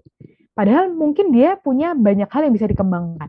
Maka yang disarankan oleh para ahli, dan kami juga masih terus-menerus belajar begitu ya, menggunakan kata-kata anak dengan. Jadi anak sebagai seorang individu itu diakui keberadaannya, eksistensinya, begitu ya. Anak dengan sindrom autisme, misalnya, atau anak dengan kesulitan belajar, misalnya begitu, atau anak dengan tunagrahita, misalnya begitu ya. Jadi anaknya itu sendiri adalah individu yang berharga, yang bermakna, gitu ya, yang penting, tapi dengan kekhususan tertentu. Nah, ini yang kata-kata ini yang kadang-kadang juga menjadi penting, begitu ya, untuk kita sebagai teman-teman atau orang-orang yang menemani UBK begitu. Meskipun juga ada beberapa di antara mereka yang tentu lebih nyaman disebut dengan identitas tertentu. Misalnya kalau yang sejauh saya tahu begitu ya, teman-teman tuli itu lebih nyaman disebut sebagai teman tuli misalnya begitu, dibanding dengan tunarungu misalnya begitu ya. Dan ada komunitas-komunitas yang lain. Tentu ini adalah bagaimana cara kita, kalau bahasa Jawanya itu nguwongke gitu ya. Bagaimana kita menganggap mereka itu sebagai individu yang juga berharga. Maka sebutan itu juga menjadi penting, termasuk kata-kata, begitu ya. Kemudian poin penting yang kedua juga adalah respect the uniqueness, gitu ya. Kebutuhan, aspirasi, kepentingan setiap individu itu penting. Terlebih tadi saya sempat baca di kolom chat ada Suster Teresio OSF, begitu ya. Kami suster-suster di Kahuripan menerima anak-anak ABK masuk kelas umum dengan murid lain. Nah, ini setiap anak pun punya kebutuhan yang berbeda-beda begitu ya. Bukan hanya anak-anak yang berkebutuhan khusus, tapi juga anak-anak lain dalam kelas itu tentu punya kebutuhan yang berbeda-beda. Ini yang perlu kita cermati juga begitu ya. Dan kita usahakan untuk bisa bagaimana caranya memenuhi kebutuhan itu. Kemudian yang poin ketiga yang tadi juga saya sempat dengar Dr. Sakliung maupun Romo Widi menyampaikan bahwa komunikasi itu adalah kunci. Gitu ya. Komunikasi dengan UBK pertama-tama untuk mendengarkan kebutuhan mereka, dan juga untuk komunikasi dengan keluarga UBK itu sendiri, begitu ya. Mereka sebagai garda terdepan yang membantu menemani teman-teman UBK ini. Tapi di sisi lain kita juga perlu berkomunikasi dengan pihak lain yang membantu, membangun sinergi, membangun kerjasama. Karena seperti tadi sudah disampaikan bahwa apalagi dari pihak gereja, begitu ya, bukan hanya romonya nih yang punya peran, gitu ya, bukan hanya susternya nih yang punya peran, tapi juga seluruh komponen di paroki itu, begitu ya, bisa berpartisipasi untuk melibatkan teman-teman UBK dan menerima mereka sebagai bagian dari gereja, gitu. Jadi sinergi itu menjadi salah satu hal yang menjadi kunci, gitu ya. Oke, sekian mungkin pemaparan dari saya. Mudah-mudahan ada hal baik yang bisa dibawa pulang, dan saya mohon maaf kalau ada hal-hal yang mungkin kurang berkenan bagi Romo, Suster, Ibu, Bapak, teman-teman semua. Mari kita lanjutkan dengan diskusi sore hari ini. Terima kasih, saya kembalikan ke Suster Yosefa. Ya, terima kasih Mbak Fania. Wah, semangat sekali ya. Kita tepuk tangan virtual. Ya, semangat sekali sehingga waktu tidak terasa. Saya juga malah diberi kode oleh teman saya Mbak Widi yang sedang berisyarat waktu-waktu. Oh iya, karena saya mendengarkan dengan baik. Ya, terima kasih Mbak. Bagus sekali pemaparannya, dan membuat saya juga, saya secara pribadi sebagai teman juga di SLB Helen Keller itu juga lalu membayangkan, oh ini ya yang sudah saya buat, oh ini belum saya buat. Itu jadi banyak hal di kepala saya juga menerawang, oh ini sudah, ini belum, ini sudah, ini belum gitu. Saya yakin teman-teman di sini pun juga merasakan hal yang sama Pak, seperti saya. Dan ini kesempatan yang baik untuk kita semua bersharing ataupun bertanya apa yang terjadi dalam diri kita masing-masing, dalam pikiran kita masing-masing ketika pemaparan para narasumber tadi. Boleh sekarang kita ungkapkan bersama satu-satu tentunya ya. apa yang mungkin bergejolak ingin ditanyakan atau ingin disaringkan, meneguhkan diri, mari boleh kita mulai sesi kita untuk saling berbagi. Kami beri kesempatan. Ayo, mari Bapak Ibu, teman-teman.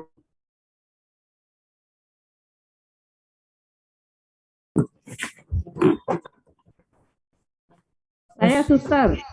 Oh ya, mari. Terima kasih. Hati ya. Ya, begini, kami itu punya teman sesama katekis di gereja. Beliau kemarin mengatakan anaknya itu usianya sudah lebih dari 25 tahun.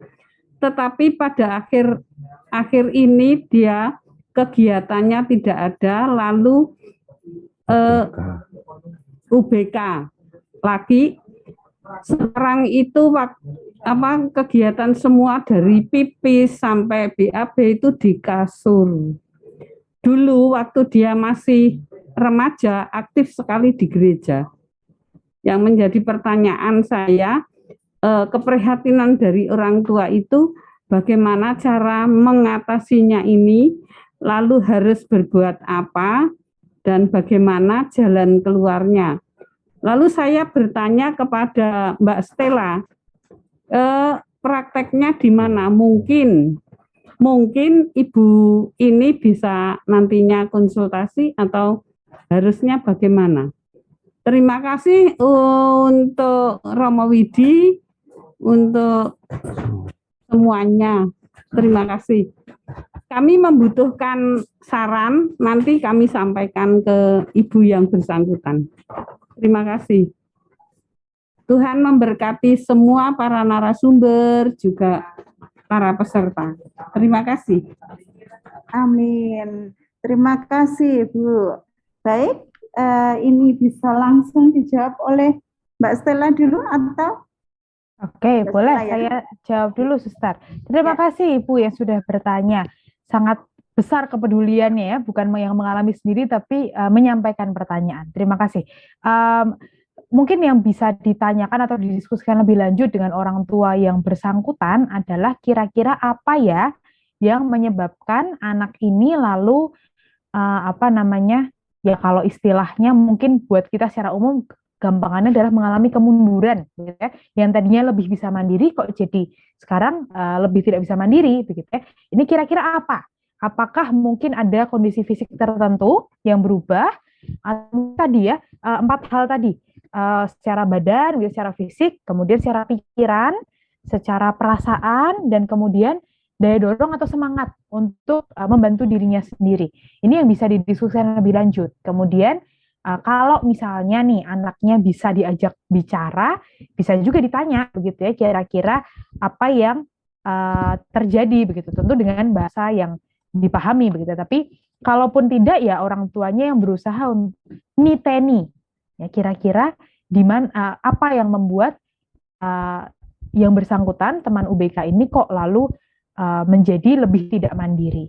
Kemudian ya dari situ mulainya begitu ya, karena kadang-kadang kalau saya langsung beri tipsnya nggak cocok nanti sama masalahnya. Tapi yang penting dicari tahu dulu perubahannya terjadi karena apa, baru dari situ kita bisa melakukan sesuatu begitu ya Bu. Kemudian kalau saya praktek di mana, saya prakteknya mandiri Bu. Saya kadang-kadang praktek pinjam ruangan di Pasturan Kota Baru, kadang-kadang saya juga praktek di daerah Nogotirto begitu ya, kadang-kadang online juga. Begitu, Bu. Mudah-mudahan menjawab ya, Bu ya. Ya. Semoga menjawab ya, Bu. Baik, kita akan lanjutkan. Ada yang mau bertanya ini, Dokter Magdalena ya. Nggih. Ya. Nggih, Suster. Ya. Mari silakan. Nggih, selamat petang. Salam sejahtera untuk kita semua. Matur nuwun Romo Widi yang sudah memberikan linknya kepada saya sehingga saya bisa ikut acara ini sore ini, selain kemarin sudah mendaftar. Tadi kan ini saya ingin bertanya kepada Mbak Stella, Tadi kan dijelaskan bahwa terjadi perbedaan usia kronologis dengan usia mentalnya. Nah, yang ingin saya tanyakan bagaimana untuk menyelaraskan, maksudnya itu kalau memang terjadi perbedaan itu, langkah-langkah apa yang kita bisa kita perbuat untuk menyelaraskan antara usia kronologis dengan usia mental yang mungkin terjadi perbedaan yang ya sangat agak jauh ya. Kalau sangat jauh sih tidak, tetapi kelihatan sekali ada perbedaan itu. Kemudian mungkin untuk kemandirian, maksudnya gini, bagaimana tadi kan diajarkan bagaimana supaya anak mandiri itu juga mengerti, maksudnya dengan uang dan sebagainya.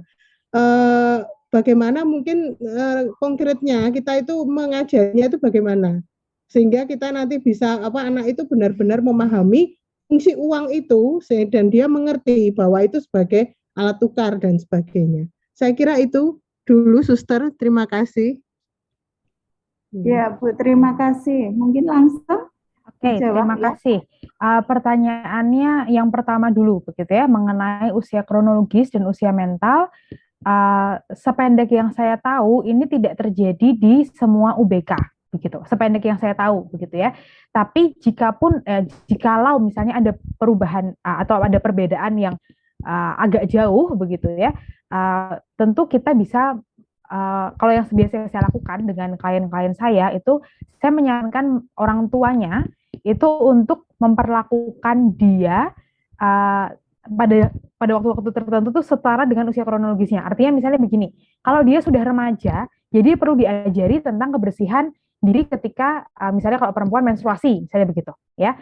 Tapi cara menyampaikannya sesuai dengan usia mentalnya. Artinya misalnya dia kalau contoh kasus yang pernah saya temuin itu usia mentalnya setara dengan anak kelas 1 SD, tapi dia sudah usia 13 tahun, gitu. Maka usia mentalnya setara dengan anak kurang lebih 6 atau 7 tahun, begitu ya. Maka cara bicaranya seperti pada anak usia 6 sampai 7 tahun, tapi yang dibicarakan atau poin pembicaraannya itu ya tentang dunia remaja, begitu. Itu yang memang perlu dipelajari terus-menerus, begitu ya, Bu Magdalena ya, karena memang tiap anak pun punya keunikannya sendiri-sendiri gitu. Mungkin tantangannya juga macam-macam gitu. Tapi yang biasa saya lakukan itu begitu. Jadi topiknya bisa jadi sesuai dengan usia kronologis mereka, tapi cara menyampaikannya itu sesuai dengan usia mental mereka supaya mudah dipahami. Begitu. Itu untuk pertanyaan yang pertama. Kemudian pertanyaan yang kedua terkait dengan cara mengajarkan tentang uang tadi, begitu ya. Memang ini bukan hal yang mudah, butuh latihan terus-menerus, begitu. Tapi yang biasa kami lakukan adalah dengan pertama-tama mengenalkan mereka pada konsep belanja. Jadi konsep bahwa mereka itu bisa menukar sesuatu dengan apa yang mereka mau, begitu ya. Jadi biasanya lewat permainan sih, permainan pasar-pasaran, begitu, itu sering sekali. Dan biasanya anak-anak berkebutuhan khusus, apalagi mereka yang mengalami defisiensi intelektual, gitu ya, disabilitas intelektual, tuh senang sekali kalau diajak bermain sesuatu yang konkret. Karena memang kalau tadi, apalagi ketika mereka punya diskrepansi atau perbedaan antara usia kronologis dan usia mentalnya, gitu ya. Kan secara mental mungkin mereka masih senang hal-hal yang ya konkret, gitu ya, main yang secara langsung, gitu. Maka itu yang diterapkan, begitu. Intinya kalau dengan teman-teman berkebutuhan khusus, kita lakukan sebenarnya bukan hanya teman-teman berkebutuhan khusus, tapi dengan anak-anak itu ketika kita mau belajar, lakukan dengan sesuatu yang menyenangkan, gitu. Niscaya akan lebih mudah masuk, begitu ya. Kita aja yang orang dewasa, kalau kita belajar sesuatu yang bikin kita happy, yang kita suka, pasti akan lebih cepat masuk juga, gitu. Jadi itu caranya. Kemudian yang kedua ya tentu kita bisa pakai brosur ya yang ada di supermarket, minimarket, gitu. Kita gunakan aja, karena mereka sudah membuat itu kan, mereka sudah mencetak itu, kita gunakan sebagai media pembelajaran. Jadi konkret, ini kalau minyak harganya sekarang 24.000 misalnya, begitu ya. Atau kalau telur harganya berapa, gitu. Ini kalau kamu 24.000 tuh, kalau kamu pakai uang yang biru itu kamu harus dapat uang lebih, misalnya begitu. Jadi pakai cara-cara yang konkret dan sederhana dan mudah saja. Begitu Bu Magdalena, mudah-mudahan bisa membantu, bisa menginspirasi. Iya, terima kasih Mbak Stella. Mungkin saya bisa minta nomor nanti di chat itu nomor teleponnya ya, sehingga kita mungkin bisa saya bisa apa WA online dan Siap. sebagainya. Ya. Terima kasih.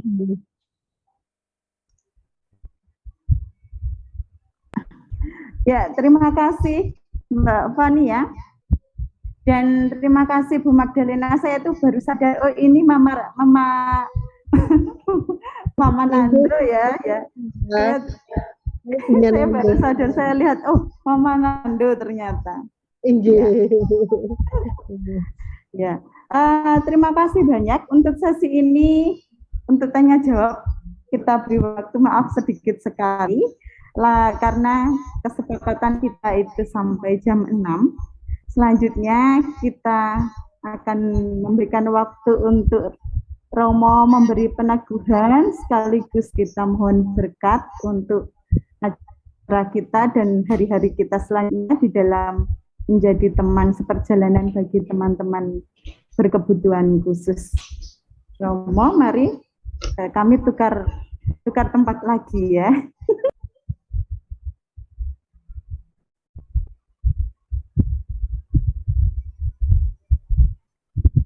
Terima kasih. Kami tukar mimbar. Di akhir pertemuan kita saya mau menegaskan kembali apa yang sudah kita tangkap bersama, bahwa menjadi teman seperjalanan itu sangat-sangat penting. Karena kita juga makhluk sosial, dan sebagai makhluk sosial kita juga memiliki kebutuhan-kebutuhan yang untuk dipenuhi, dan kita punya Tuhan juga, bukan hanya sekedar hidup, tetapi diciptakan oleh Tuhan yang penuh kasih. Itu menjadi panggilan bagi gereja untuk terlibat menyapa setiap umat, apapun kondisinya, kelebihan, kekasannya, supaya semua menjadi satu. Perjumpaan kita tidak hanya berhenti sampai di tempat ini atau kesempatan ini. Ini kita berencana nanti kita laksanakan lagi yang seperti ini dengan pembahasan yang makin berkembang. Nah, semoga dengan ini kita makin dikuatkan satu sama lain. Sekali lagi terima kasih untuk para narasumber.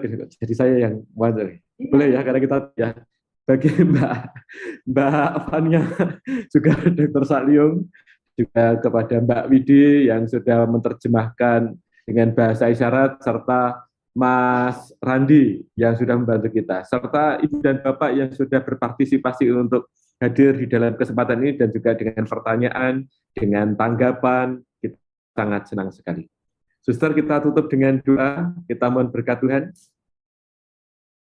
Mari kita berdoa, saya memimpin dengan cara Katolik.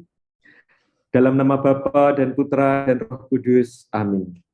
Allah Bapa yang Maha Baik, sungguh kesempatan yang sangat berharga bahwa kami boleh berkumpul melalui aplikasi Zoom dan YouTube ini.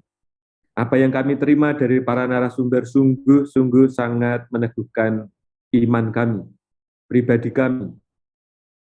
Bantulah kami dengan rahmat Roh Kudus-Mu, agar kami semakin Kau jiwai dengan kasih-Mu, dan dimampukan untuk menyatakannya lebih baik lagi di dalam keluarga kami.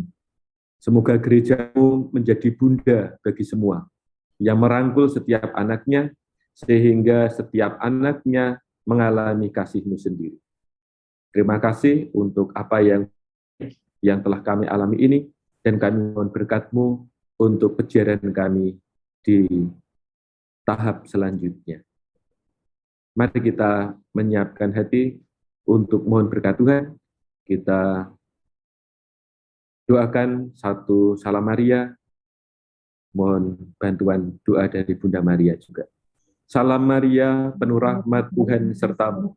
Terpujilah engkau di antara wanita, dan terpujilah buah tubuhmu Yesus. Santa Maria, Bunda Allah, doakanlah kami yang berdosa ini, sekarang dan waktu kami mati. Amin. Kita mohon berkat Tuhan. Tuhan bersamamu. Semoga kita sekalian, Ibu dan Bapak, khususnya anak-anak kita yang sangat berharga, karena mereka adalah titipan dari Tuhan, malaikat-malaikat Tuhan yang tinggal bersama kita. Senantiasa dibimbing, dilindungi, dan diberkati Allah Tritunggal dengan berkat yang berlimpah, Bapa dan Putra dan Roh Kudus. Amin. Terima kasih untuk semua, kita tepuk tangan virtual. Sampai jumpa di lain kesempatan. Matur nuwun Romo, Suster yang sudah memfasilitasi acara ini. Semoga Kita foto yuk. Foto dulu, hidupkan kameranya. Dokter Sakliung, Mbak Fania, Suster Yosefin. Kita foto dulu ya. Caranya gini. Oke, saya sudah menemukan caranya. Oke. Senyum yang selebar-lebarnya, selebar mungkin. Saya akan ngitung ya. 1, 2, cekrik. Ya. Oh, ini ada masih kurang, itu lagi. Karena Bu Maria segini belum gabung, sekarang sudah. 3, 2, 1. Cekrik. Matur nuwun, berkah. Terima kasih Rama Suster. Terima kasih Romo Suster, Ibu Bapak semua. Selamat sore. Terima kasih Bapak Nia.